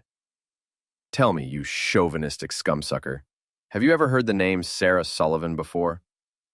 I thought, but finally had to shake my head again. It seemed like I had heard the name, but couldn't think when or where. Oh, great. I am not only stranded on an island with a chauvinistic scumsucker, but apparently a stupid chauvinistic scumsucker at that. I earned over $260 million last year from concerts and record sales. You jerk. After taxes, expenses, and everything else, I cleared over $90 million last year. I have had more #1 records than any recording artist in the last 10 years. You dumbass. I have won every recording artist award, including an Academy Award for the soundtrack for a movie. You dumbass. I can't believe I thought I was falling in love with such a complete idiot. It is too bad your parents didn't teach you some manners, you asshole. You are just a miserable, stupid son of a bitch. Sarah later told me she honestly thought she had crossed the line at that point, saying that despite my heavy tan, my face turned white as a sheet. She was actually afraid, but just for a second or two. She said that when I did respond, she could barely hear what I was saying. Yes, SB, you are probably right. My parents should have taught me some manners. Unfortunately, my father took one look at me, lying in the intensive care unit after being born 3 months premature, then left. He told my mother's sister, "I never again want to see the little son of a bitch who killed my wife," and left. Yeah, I'm just a stupid son of a bitch.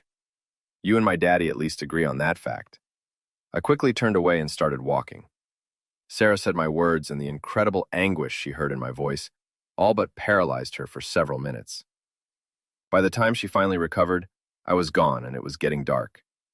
She followed my footprints as long as she could, but soon it was too dark for that, and the moon hadn't come up yet. As much as I have talked about the island, I really haven't described it very well yet. Imagine standing in the middle of a cove with your back to the sea and facing the beach just in front of you. About a mile ahead of you are the towering remnants of what was once a volcano. At that point, the outer wall of the cone is about 2,000 feet high and incredibly steep. If you started slowly turning left, the outer wall gradually decreases in height until, by the time you are almost back to the cove, and the walls are only about 400 feet high. It is also much less steep, and I have climbed those walls several times trying to spot ships or aircraft. If while looking at the highest point, you had instead turned right, the drop-off in height is far more dramatic. Within a couple hundred feet, the walls are only about 1,000 feet high. Then, that gradually lessens until you reach the beach, where the wall is only about 50 feet high. One side at some point in geological history blew out, leaving the inside of the volcano or caldera open to the ocean. That opening is only about 100 feet wide, and coral reefs fill the space between.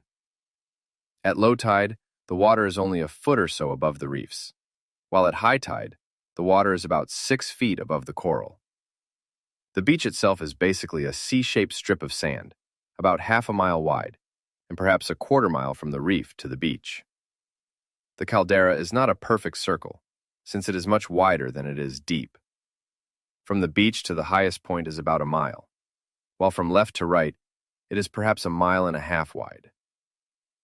The shady spot where Sarah spends most of her time is just to the left of the beach, while the lava tube or cave is perhaps a quarter mile from that, against the sides of the volcano. Because it is a fairly small island, there aren't that many places to go. Even so, it took Sarah 2 hours to find me, and she probably wouldn't have found me then if it hadn't been a brilliant moonlight night. Once the moon came up, I was sitting down with my knees crossed in front of me, and didn't even hear her walk up. I didn't know Sarah was there until she knelt down beside me and put an arm across my right shoulder and rested her head on my left shoulder. "Ray, I am so sorry for what I said," she began. "If you want me to leave you alone, I will. If you want to talk, then I'll listen. If you just want me to sit beside you for the rest of the night, then I'll do that also. Please believe me, Ray. I am so sorry. Please, won't you talk to me?"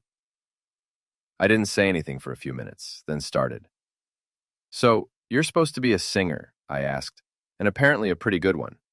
"Some people have said so," she answered with a small smile. God, she is beautiful when she is not smiling. But when she is smiling? "I'm sorry that I don't think I've heard you sing, Sarah," I answered. "I rarely listen to the radio, and on my MP3 player, I don't think I had any song newer than about 20 years old, and most of those are country." "It's okay, Ray. Maybe if you would like, I could sing something for you." "SB," she smiled. "Have you ever heard of a singer and songwriter named Matt?" I inquired. No, I don't think so," she answered. "Long before I was born, he wrote and recorded a song that almost line for line describes my life. In fact, the only line that is not correct is the first line. My mother died in a hospital in North Carolina, not in the desert. The name of the song is You Gave Me an Uphill Battle. Would you like to hear it?" I asked. When she nodded her head, I halfway sang, halfway recited the lines I had memorized so well. Born in the fire of the desert. My mother was lost, giving me life. My father, cold and distant, held me to blame for his wife. Lord, I've walked through shadows, paying for what I haven't done. Each trial a mountain before me, and I've climbed them one by one. But this time, Lord, the road is steeper, a peak I may never scale. No longer just another struggle. This time, it's an endless trail. She grew weary of the burdens, the sorrow, the hardship, the fight. Tired of giving and getting nothing. Tired of being my wife. She took the light from my world, my pride, my laughter, my joy. She stole the reason I lived for. She took my little boy. And this time, Lord, the road is steeper, a peak I may never scale. No longer just another struggle. This time, it's an endless trail. By the time I finished, we were both crying. Then Sarah very gently put her arms around me and sat in my lap with her head resting against my chest. "Your ex-wife took your son away from you?" she asked, and I nodded yes through my tears. How long ago?" "It's been almost 3 years now." "Jonah will soon be 5, I answered. "I haven't seen my son in almost 3 years." "Hate her for doing that," she guessed. "It's complicated," I answered. "But yes, at times I hate her, and at other times I am still grateful to her. If it weren't for Victoria, my ex-wife, I would still be in prison. I would still be locked up and would have never had a son at all." "The song said you were in prison for something you never done." I nodded, yes. "What happened? What were you in prison for?" "If you don't mind my asking." I didn't answer for several minutes. "I served 2 years. 2 years of a 10-year sentence for assault." Combating as soon as I said the words, assault, Sarah began shaking her head. "Ray, I may not know you that well yet, but I absolutely know that you could never have forced yourself on a woman. Not after being here alone with you for these past days. I could never have fallen in love with a man who would do that. And I do love you, Ray. Not just words, I do love you. Do you want to tell me what happened? I understand if you don't want to talk about it. But Ray, please believe me when I say this. I do love you. I barely know you yet. I love you more than anyone I have ever known." I couldn't really explain why I was arrested in the first place without explaining that the DA was looking for a Marine or ex-Marine with emotional problems and someone with a history of alcohol and narcotic abuse and frequent arrests for fighting. And I couldn't explain that without explaining about my time in the Marine Corps, getting wounded, and the constant pain I was in for so long. And I couldn't explain that without explaining why I joined the Marines in the first place, having a choice of 2 years in jail or 4 years in the Marines.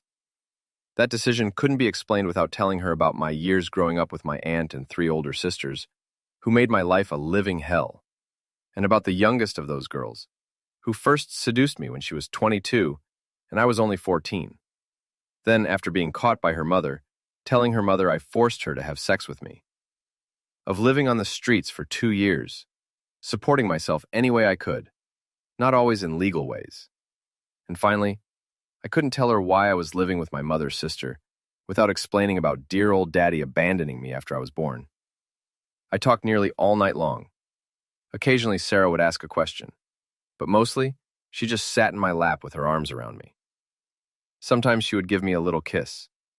A few times she got really, really angry, but mostly she listened. The angriest she got was when I told her about the assistant district attorney.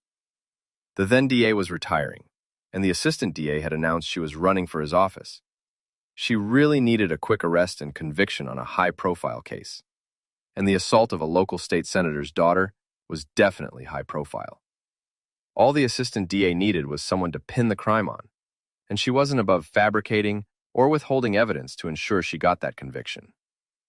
"Ray," she finally said, as dawn was getting near, "you have had just about the worst childhood I have ever heard about.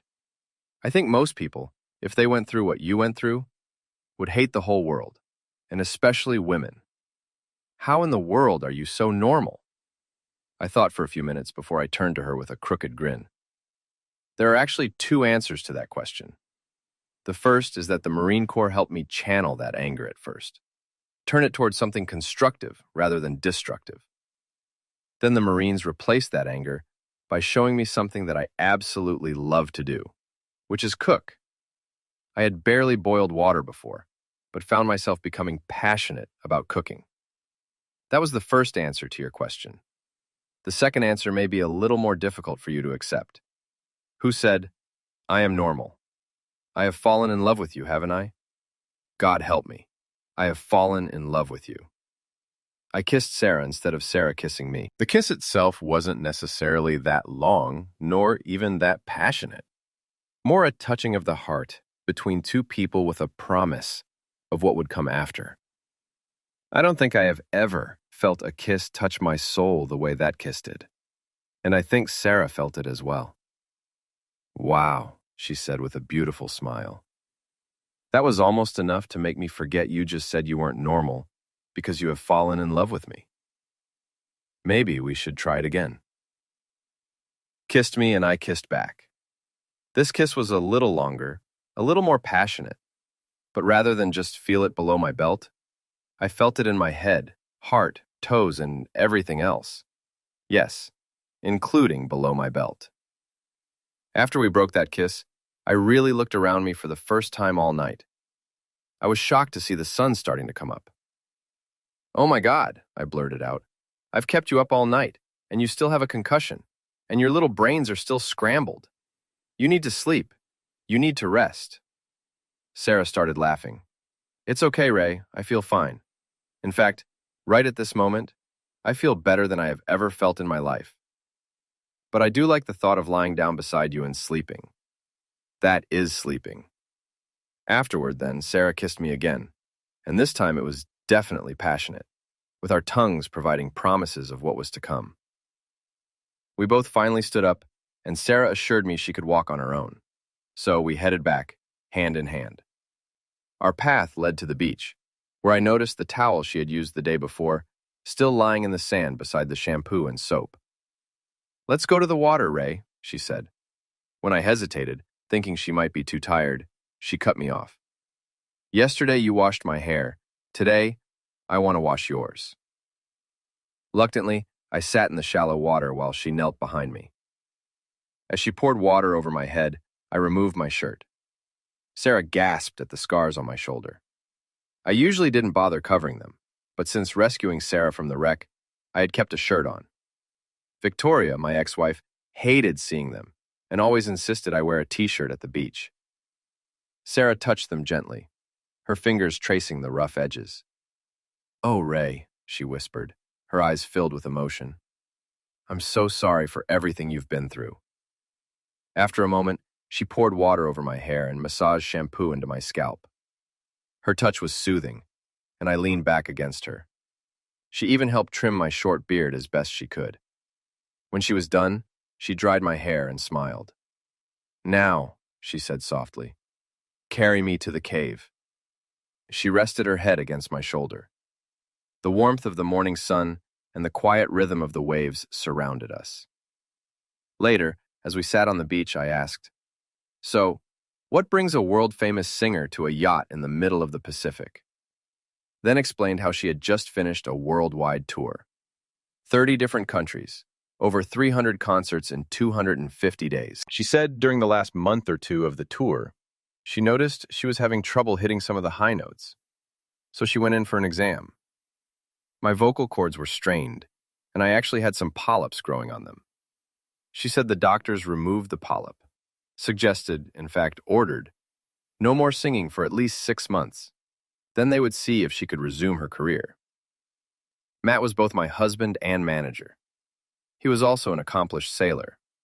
The fact is, during the last 2 years, we had really struggled in our marriage. We both thought this would be a way of reconnecting, of bringing our marriage back together by being together on an extended sailing trip. Unfortunately, halfway through, we both realized something. While we were always going to remain friends, we really didn't love each other anymore. Not the way a husband and wife should. When we got back, we were going to file for divorce. Matt would still be my manager, but wouldn't go on tours with me as often as he used to. We would still be friends with benefits when we needed it, but we both realized that the marriage was really over. He would also have the opportunity to pursue other interests. We had been married for over 10 years, but he never really accepted being Mr. Sullivan. Sullivan was my maiden name, and I kept it after we were married, since I had already had a couple of hit records before he started managing my career. Then that damn hurricane or typhoon or whatever the hell they call it here had to hit. Matt was a good man, Ray. He was really a good man. Sarah started crying. Maybe we were no longer in love with each other, but I will always love him. Part of me will always love him. I took Sarah in my arms and held her tightly until the tears subsided. "What about you, Rai? Did you never hear from your father again?" she asked. I had not told Sarah about the one and only time I met my father and the fight that followed that meeting. I slowly told that story. When I finished, Sarah asked the question I was hoping she would not ask. And you never heard from him again? He never tried to contact you after that? She asked. I think it was about 10 minutes before I could answer. Sarah told me my face turned white again before I started talking. About 2 weeks later, he took a pistol, and put it in his mouth and blew his brains out. I finally choked out. And then, for some reason, I started crying. The man I hated more than anyone on earth killed himself. And now I was crying. This time, Sarah held me and kept telling me, "It wasn't your fault, Ray. It wasn't your fault, Ray." I've never told this to anyone except Matt, and it took me 5 years to even tell him. But will you listen? I nodded, my eyes filled with tears. I had an uncle, my father's brother, who I adored.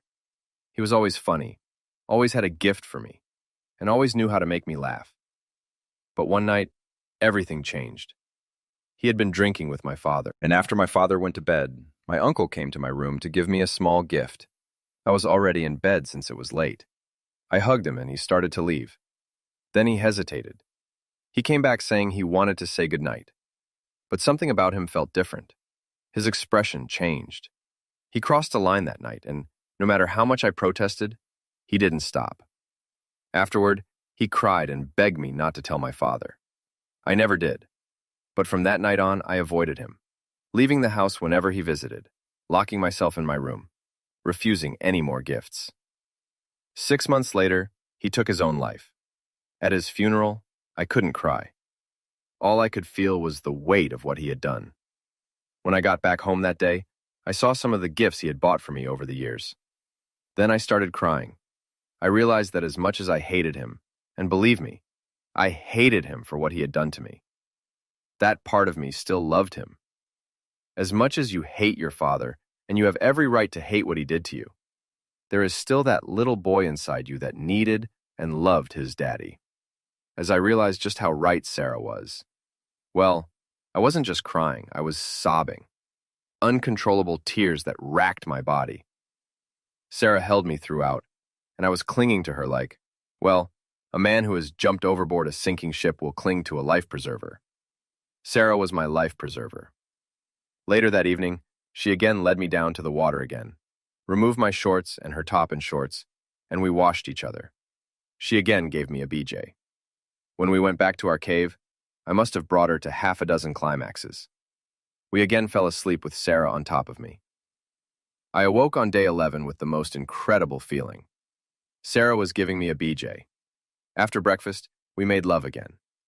In the afterglow, I remember thinking, how is it possible to think you love someone with every fiber of your being, and then realize that you love them even more now? How can you think it is impossible to love someone more than you do? Then realize your love has grown 10 times, 100 times, 1,000 times. Is there no limit to the love you can feel for another person? We walked down to the beach again, neither bothering with clothes. After playing in the water and with each other for about 30 minutes, Sarah blushed and asked if I would shave her. I pretended to examine her face, then said, "Well, you are starting to get a mustache." She laughed out loud, then pushed my head underwater. I hurried back to the cave and grabbed Sarah's razor and shaving cream. She laid down on a towel at the water's edge, trusting me to do something I had never done before, give her a careful shave. I took my time, moving slowly and making sure to be precise. When I was finished, I rinsed away the remaining shaving cream with seawater. Afterward, Sarah insisted on shaving me as well. She used the scissors on my Swiss Army knife to trim my beard before lathering my face and carefully shaving me smooth.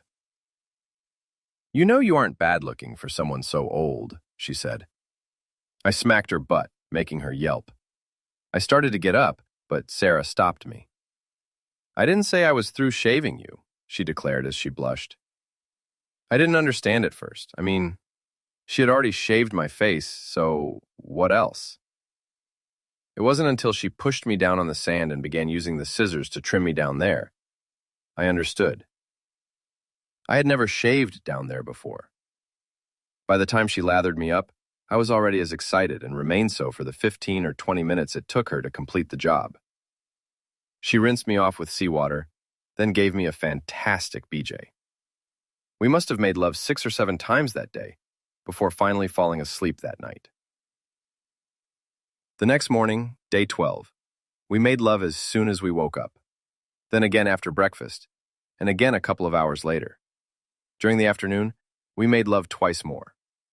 Later that day, when Sarah asked the question I had refused to let myself think about, I tried to hide my feelings, but she saw my quick grimace.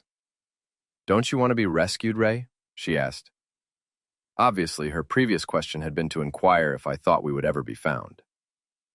Sarah said Matt had activated an emergency beacon on the boat, but she wasn't sure how long it stayed active before the incoming sea shorted out the batteries on the boat.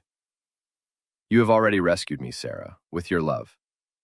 I was lost and alone, and you rescued me," I said. "You gave me something I thought I could never feel again. The love of another person." "You too, Ray. Don't ever doubt that." "But what if something happens? What if one of us gets sick or injured?" she asked. Then she smiled so beautifully before adding, "Of course, you will probably be the one to get sick since you are so old. Aren't you about ready to start drawing Social Security now?" I stuck my tongue out at her before reminding her I was only 3 years older than she was, since she had already told me she was 31. "Oh, sorry, you just seem so much older since you can't keep up with me at night." This time, I growled at Sarah, before reminding her that last night, after I had brought her to about a dozen climaxes, she had been the one begging me to stop. "Yes, I want to be rescued too, SB, I told her. "But right now, I am happier than I have ever been, and I'm afraid of what will happen in the future. I love you, Sarah, but we are worlds apart, and I'm scared, really scared, that your feelings will change once we get back to civilization." This time, her face flushed red, but not with embarrassment. I had only seen her Irish temper flare once before, but now I got to see it again. "My God, Ray, do you think I am that shallow? You think our time together on this island means nothing to me? I love you, you damn idiot, and I will always love you, whether we are here or anywhere else. If you don't shut up and kiss me now, then I'll start slapping you and I may not be able to stop." What else could I do? I kissed her, then we made love again. Sarah returned to the topic of rescue afterwards. "I was serious, Ray, about what if one of us gets hurt? What would we do then? Or since we are not exactly being very careful, what if one of us gets pregnant?" I couldn't help it. I laughed out loud. "Well, I suppose that would depend on which one of us got pregnant," I said as her eyes narrowed again, and she started glaring at me for making fun of her statement. Now, if it were me, there would be no problem. No complaints about my back hurting, swollen ankles, and all the other things women complain about all the time. I insisted with a big grin. I would stop long enough to have the baby, then back to fishing for supper. I glanced down at my chest. Now, breastfeeding might be a problem. "Did you know that you are a complete idiot, Mr. Adams?" Sarah answered very tartly. "But you are, and will always be, my idiot. Actually, if men could get pregnant, then maternity leave would last 2 years, and morning sickness would be the nation's #1 health problem. And since you are a cook, I shouldn't have to remind you that pickles and ice cream would be on the menu of every restaurant in the world." We were both laughing and coming up with even more far-fetched ideas about what would happen if men could get pregnant.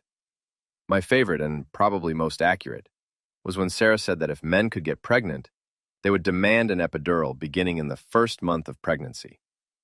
She also added that if men suffered from premenstrual syndrome, then all world governments would shut down for a week each month, and that PMS medications would be covered by insurance. "I would love to start a family with you, Rai," Sarah said, her tone suddenly serious. "Matt always wanted kids," she admitted, her eyes glistening with unshed tears. "But I kept putting it off, always saying, maybe after next year's tour or coming up with some excuse. And now, it's too late." She paused, taking a deep breath. "The truth is, I was scared. Scared of the responsibility. Scared of how it would change my life. But after meeting you, Mr. Adams, I'm not scared anymore." She squeezed my hand. "Seeing what you've been through and how you never gave up, I know I wouldn't have to face anything alone." Then her voice grew even more determined. "I need you to hear this, Ray. I know you spent 2 years looking for Jonah, but you didn't have my resources. You didn't have my contacts. You don't have my money. Did I ever tell you that my father served in the FBI for 40 years? Way my head. We will find Jonah, she said firmly. Together. I swear it, Ray. I swear it. Her head resting on my chest, her arm draped across me. On the morning of day 13, I woke up first and gently moved Sarah to the side. As she stirred, she looked up at me with a soft smile. Can't captains of ships perform marriages at sea? She asked. Yes, I replied, curious. Why? If we get rescued. As soon as we're on board, I'm asking the captain to marry us, she said confidently.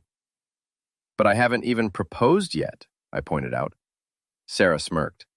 You don't have to. I'm asking you, she said. Ray Adams, will you marry me? How long do I have to think about it? I teased.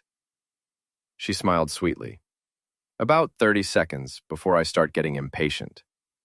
Yes, Sarah Sullivan, I said, grinning. Yes, I'll marry you.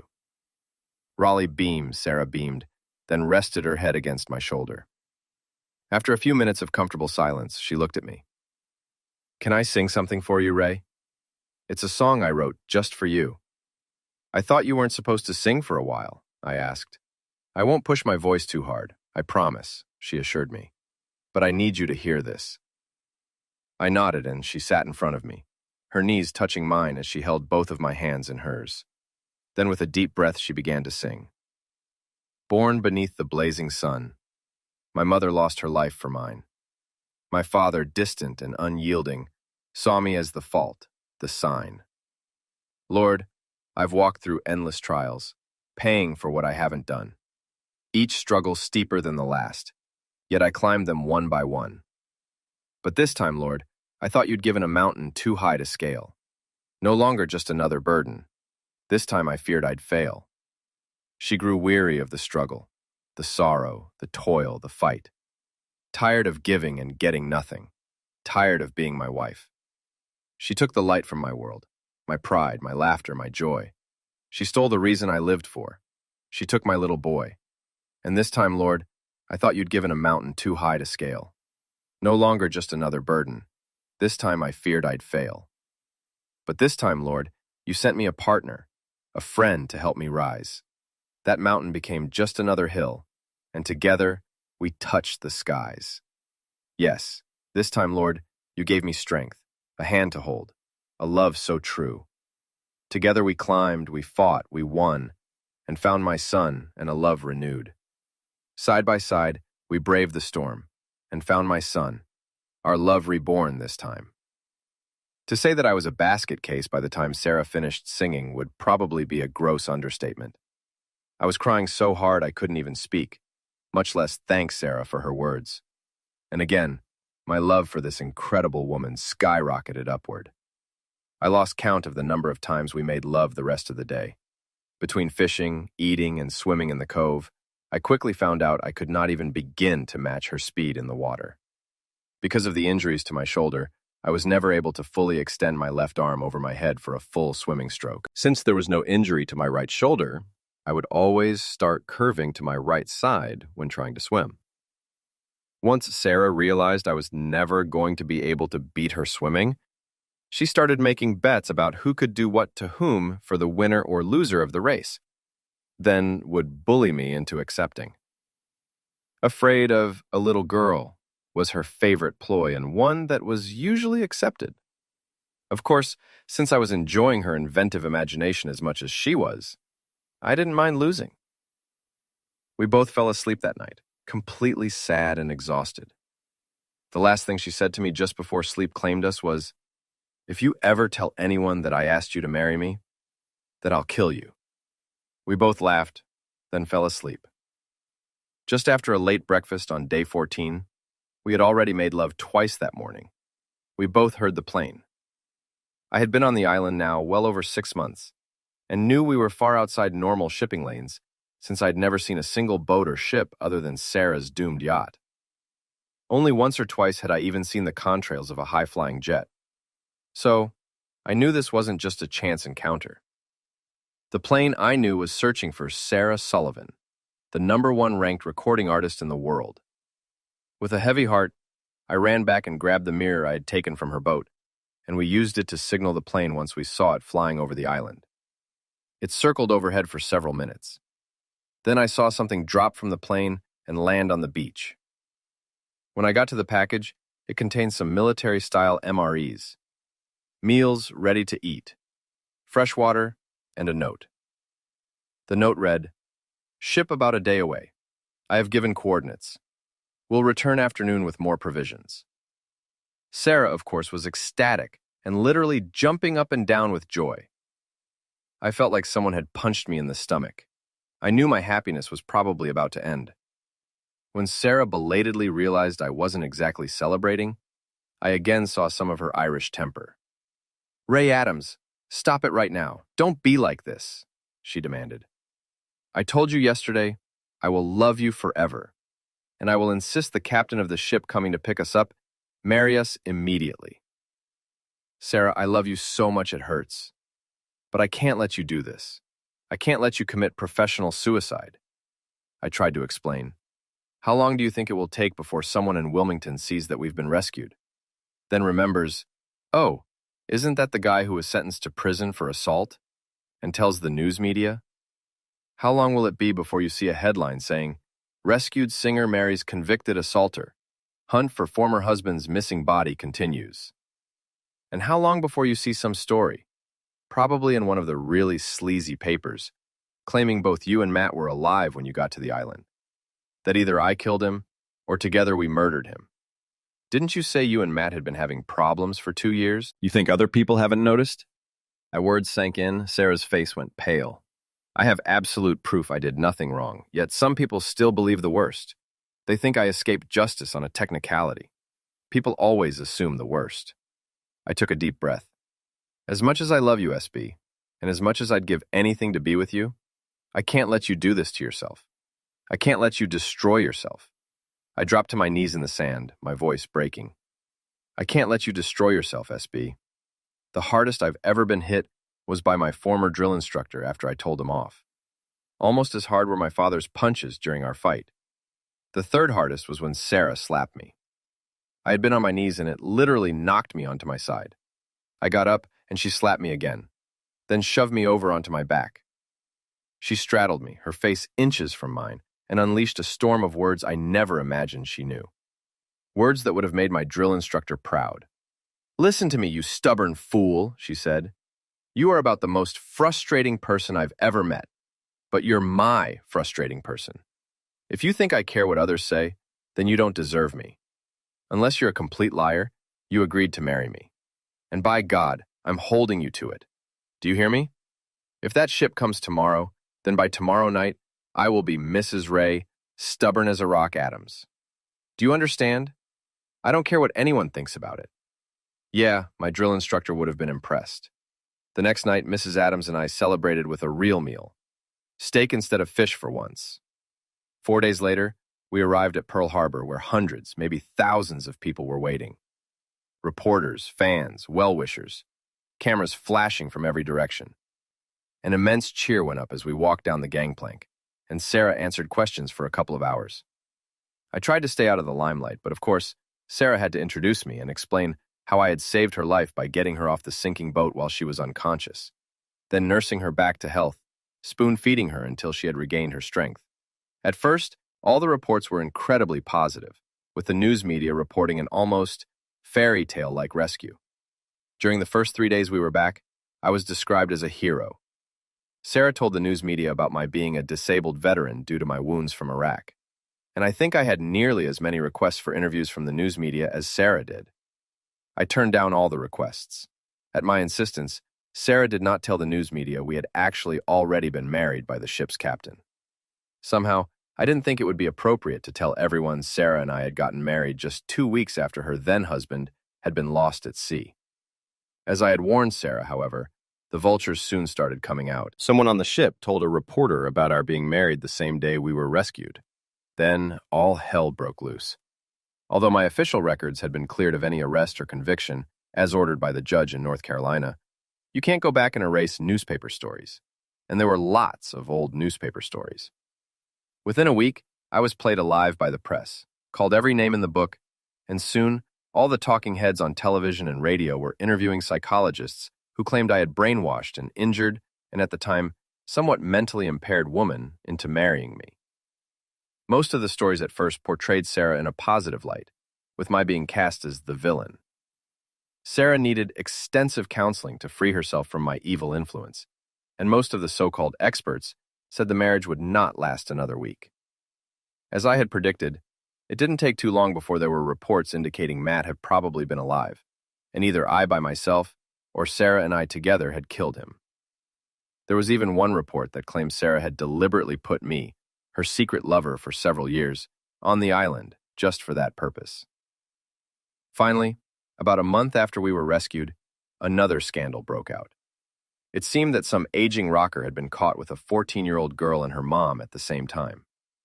By the end of our second month back, you could hardly find any stories about me and Sarah.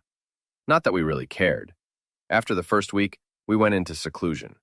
We had spent the entire 2 months, believe it or not, on a private island in the Caribbean, and neither of us read a single paper, nor watched or listened to radio or television. And no, I did not eat any fish during those 2 months. We ate a lot of hamburgers, cheeseburgers, hot dogs, steak, prime rib, pork chops, lamb chops, and almost any other kind of meat you could name. But no fish. And I ate enough vegetables to probably sink a ship. The day after we returned to California in her private jet, Sarah had a doctor's appointment to see how her vocal cords were doing. Or at least, that is what she told me. She insisted on going by herself, using the excuse that I needed to familiarize myself with our new home. "I don't want you to get lost on the way to our bedroom," was how she put it. Actually, it was probably good advice since there were so many rooms. It would have been easy to get lost. The next day, Sarah asked me to go with her for a meeting with her attorney. Once we were in his office, Sarah introduced me to an older gentleman who seemed to have a rather perpetual sour look on his face. "Ray, this is Sam Waters. Sam has represented me for over 10 years now, and I know he always only has my best interests in mind. Rye." Miss Ever went ballistic when he found out we were married without a prenuptial agreement.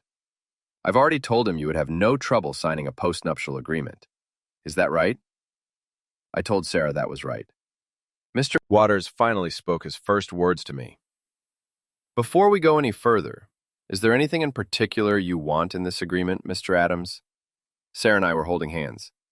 "If Sarah ever decides she doesn't love me, doesn't want me around, then the only thing I want is the clothes on my back," I answered. Sarah squeezed my hand tightly. "Oh, and maybe enough money to buy a pickup truck. Not necessarily the top of the line, but just a nice pickup." "Told you, Sam," she said as she looked at her attorney for the first time. Mr. Waters smiled a little, then took some papers out of a folder. "This is the postnuptial agreement Sarah has asked you to sign," he said. "First, I need Sarah's signature." Sarah signed, then passed the agreement to me. It was for a legal document incredibly short. "To my husband, Raymond Adams, Jr. All that I am, all that I have, all that I will ever have, is now yours equally forever." Sarah had signed it. The next part was almost identical. "To my wife, Sarah Sullivan Adams. All that I am, all that I have, all that I will ever have, is now yours equally forever." There was a place for my signature, but it took about 10 minutes and half a box of Kleenex before I could see where to sign. Sarah was, of course, crying as well. And when I could finally look up, I was surprised to see Mr. Waters crying along with us. "Damnedest legal document I have ever seen," he said, then shook my hand. He signed witnessing both signatures, then had his secretary, who was also present and also crying, witness the signatures as well, then make copies for everyone. "I love you, Mrs. Adams," I told Sarah when we got on the elevator. "Not as much as I love you, Mr. Adams," she answered. When we got back to Sarah's mansion in Beverly Hills, her personal secretary was on the phone and immediately had a look of relief. He just came back in. "Hold for a second, please," then handed me the phone, whispering that it was an urgent call from Wyoming. The only phone calls I'd received so far were from reporters who wanted to interview me about my arrest and conviction. "Hello," I said. "Is this Raymond Adams Jr.?" I heard a woman's voice say. Yes, it is," I answered. "This is Liza Taylor with the Department of Family and Children's Services for the state of Wyoming. Do you have a son named Jonah and a daughter named Vivian?" As soon as I heard the name Jonah, I thought I would pass out. My knees gave way, and only the chair Sarah pushed at me kept me from falling to the floor. I couldn't even answer at first and heard Liza Taylor repeating, "Hello? Hello? Are you still there?" I finally managed a strangled yes. "Sir, I am sorry to have to tell you this, but your ex-wife, who was using the name Victoria Monroe, was killed 2 months ago in a traffic accident.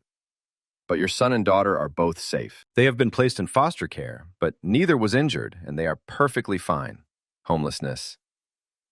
I am not even sure what I said after that, but think I mumbled, "My son and daughter are safe. My son and daughter are safe. Jonah. Jonah." Then I pretty much lost it. Sarah had glanced sharply at me when she heard my words, and had to take the phone since I was now pretty much a basket case. "Hello, this is Mrs. Adams. I'm afraid my husband is overcome with emotion at the moment. Can you tell me who you are and what is this about his son and daughter?" How long Sarah was on the phone, but I finally heard her say, "We will be flying out within the hour," then hung up. I heard her tell her secretary to contact the pilots of her plane and for them to file an emergency flight plan to Cheyenne, Wyoming, and to be ready to leave as soon as we arrived at the airport. An hour later, we were airborne. I had finally calmed down enough for Sarah to explain to me what Liza Taylor had said. Of course, I had 1,000 questions, which Sarah couldn't answer. Monroe had been Victoria's mother's maiden name, so I could understand that. But what was this about a daughter? In her letter, Victoria had said, "I was not the father." But why then use the name Vivian, which had been my mother's first name? Of course, Sarah couldn't answer those questions, but explained officials in Wyoming had found some records, including a copy of our original marriage certificate, along with copies of both Jonah's and Vivian's birth certificates, and that I was listed as the father on both. They had found the records while going through Victoria's effects after she had been killed. If I thought my world had been turned upside down already, and it had been, Sarah's next words to me left me gasping for breath. "I was going to tell you tonight after dinner, but I think I had better let you know now. I'm pregnant. Ray, you and I are going to have twins. It looks like both a son and daughter." The emotional overload was almost too much. I laughed. I cried. I picked Sarah up in my arms and twirled her around the cabin of the airplane. And I kissed her. And I kissed her. And I kissed her. "SB," I finally said, "have I told you today how much I love you?" "Not really," she answered with a smile. "I think you might have halfway mentioned it once or twice." I picked up my beautiful bride and carried her to the bedroom in the back of the plane and made love to her until the captain announced over the intercom that he was making his final approach to Cheyenne. Sarah and I quickly got dressed, then took our seats. After landing, Sarah called a number she had been given, and we took a taxi to the home of the foster parents, John and Betty Reynolds. Liza Taylor was also there and said, before we could see the kids, she needed to caution us. "I know you will be tempted to just grab them and hug them," she explained. "But you have to realize this is all new and will probably be very scary for them. You can tell them who you are and that you love them, but let them come to you at their pace. Let them get used to you. Jonah is old enough to understand and knows that his mother died. But Vivian is only 2 and is really scared right now. Vivian will probably actually accept you first, since she is so young. But Jonah is really confused and frightened now. Everything he has known has been taken away, and it will take him a while to accept you. How long has it been since you've seen your children?" she asked me. I explained that I hadn't seen Jonah in over 3 years, and had never actually seen Vivian since her mother had left before she was born. I didn't tell Liza that Victoria had written to me that I was not Vivian's father. Sarah and I had already discussed this, and we both agreed we could never separate a brother and sister, or even a half-brother and half-sister. As far as I was concerned, I would raise Vivian as my own, even if we weren't related. Or to be more accurate, Sarah and I would raise them both as our own. The foster parents had been mostly quiet up to now, but then Betty said something that surprised me. "Vivian has your eyes," she said. Even more than Jonah has. I mean, they both have your eyes. But it is even more noticeable in Vivian. Does Vivian have a birthmark? I was getting ready to point to my back when Betty interrupted. Above her right hip, just like Jonah has, she confirmed. I looked at Sarah and she looked at me. Sarah already knew I had a birthmark above my right hip. When can I see my children? I asked. Betty stood up and said, I'll get them. In a few minutes, she walked in carrying Vivian and holding Jonah's hand. Jonah was holding back, and it almost broke my heart in two to see the fear in his eyes at meeting these strangers. Betty put Vivian down and she clung to Betty's leg. I got down on my knees and started. Jonah, I don't know if you remember me and Vivian. I know you have never seen me, but I am your father. I am your daddy, and I love you both so much. This is my wife, Sarah.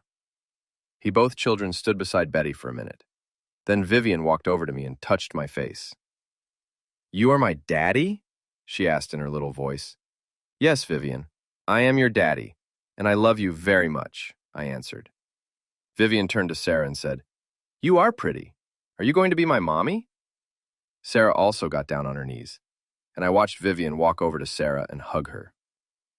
Tears started streaming down Sarah's face, and she could barely talk as she answered her. Yes, Vivian, I am going to be your mommy. I love you, sweetheart. Joan finally walked over to me, only to stop a couple of feet away. Plane, he said. I didn't understand, so he repeated it a little louder. Plane. It took a minute for me to understand. One of the little things I used to do with Jonah was put his chest in one palm and his legs in the other, then fly him around the room making aircraft-like noises. He wasn't saying plane. He was saying plane. Yes, Jonah, plane. I used to play plane with you all the time. Would you like to play plane now? He hesitated, then nodded. I stood up and picked him up with one arm under his chest and the other under his legs, and started saying, Zoom, zoom, zoom, as I twirled him around me. How on earth could he have remembered that from when he was only 2? Jonah was laughing, and I was laughing and crying. I finally put him down and knelt beside him.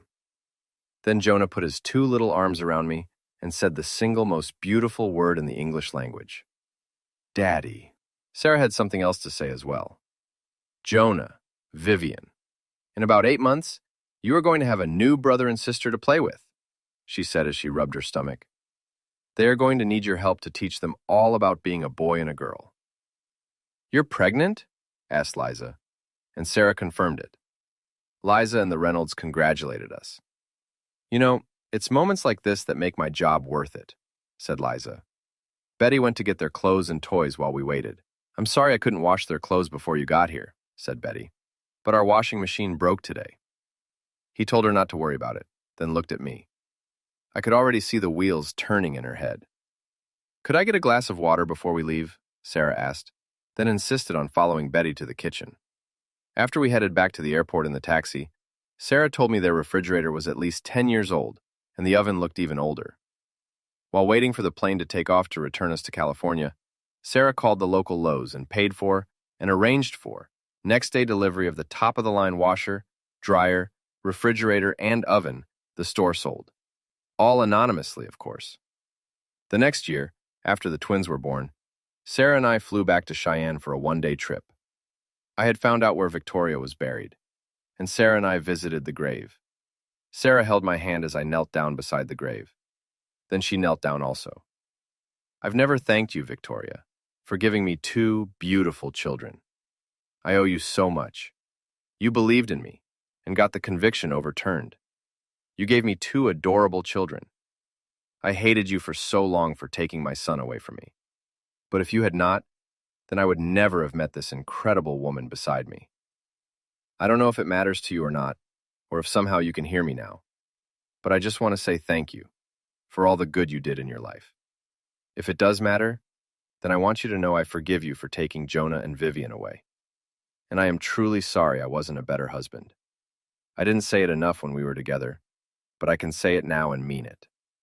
I love you, Victoria. I will always love you for the good, and hope you can also forgive me for not being what you needed. I was starting to get up when Sarah stopped me. Victoria, I never met you, but I also want to thank you for believing in this wonderful man here. If not for you, he would still be in prison for a crime he did not commit. I want you to know that woman to woman and mother to mother, I could not love your children any more than I already do. I will make sure they never forget about you.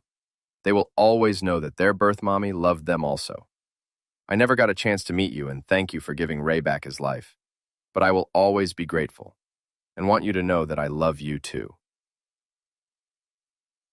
Left Cheyenne, we arranged to have fresh flowers put on her grave every other week for the rest of our lives. Sarah was never able to resume her full music career. The damage to her vocal cords was just too severe. What she could do was record songs in a studio, but not for more than an hour or two a day, and not more than 3 days a week. Going on tour was out of the question. She could also appear on television for specials, and within the already imposed limits, make music videos. She could also write songs for other singers as well, and had many more #1 songs that way as well. After a couple of leisurely years, I finally was about to go stir crazy. There's only so much you can do around a home, even multiple homes. Sarah already had caretakers for the lawn and gardens, and I didn't want people to lose their jobs. So, while I tried to help, I think I was mostly in the way. I also found out that I couldn't play golf because of the old shoulder injury. What could I do? Well, one thing I could do very well was cook. It took a year of planning, decorating, and everything that is associated with opening a restaurant. But Sarah and I finally opened our own restaurant in Beverly Hills. Sarah told me she was pregnant again the same week we opened the restaurant. From the very first day the restaurant was opened, it was an overwhelming success. And all of the movers and shakers in television, movies, and sports regularly ate there. I regularly offered discounts to anyone in uniform, be it military, law enforcement, or fire and rescue. If it happened to be junior-ranking enlisted men trying to impress a wife or girlfriend, then, as often as not, I would comp their meals, but not alcohol purchases. It was not unusual to see a young Army specialist, Navy seaman, or Marine private first class, or corporal, eating and rubbing elbows with Academy Award-winning actors and actresses. I have seen more than just 1 or 2 actresses whose names are internationally known leave the restaurant with young enlisted Marines, sailors, or soldiers. Ray's Seafood Shack became the place to eat in Beverly Hills. Yes, it was a damn seafood place. Sarah had absolutely insisted on that, to always remind her of our first 2 weeks together, and how I had cooked for her and fed her when she was too weak to feed herself, and how we fell in love on the island. She even had a miniature reproduction made of the lagoon on the island as the centerpiece of the entire restaurant. We actually rented a seaplane and flew the architects to the island so they could take extensive pictures and make it as authentic as possible. How can you say no to the woman you love more than life itself? And since no self-respecting cook or chef will let anything be prepared without tasting samples, I still had to eat fish all the damn time. Dear listeners, please share your thoughts in the comments section below. And don't forget to like, share, and subscribe.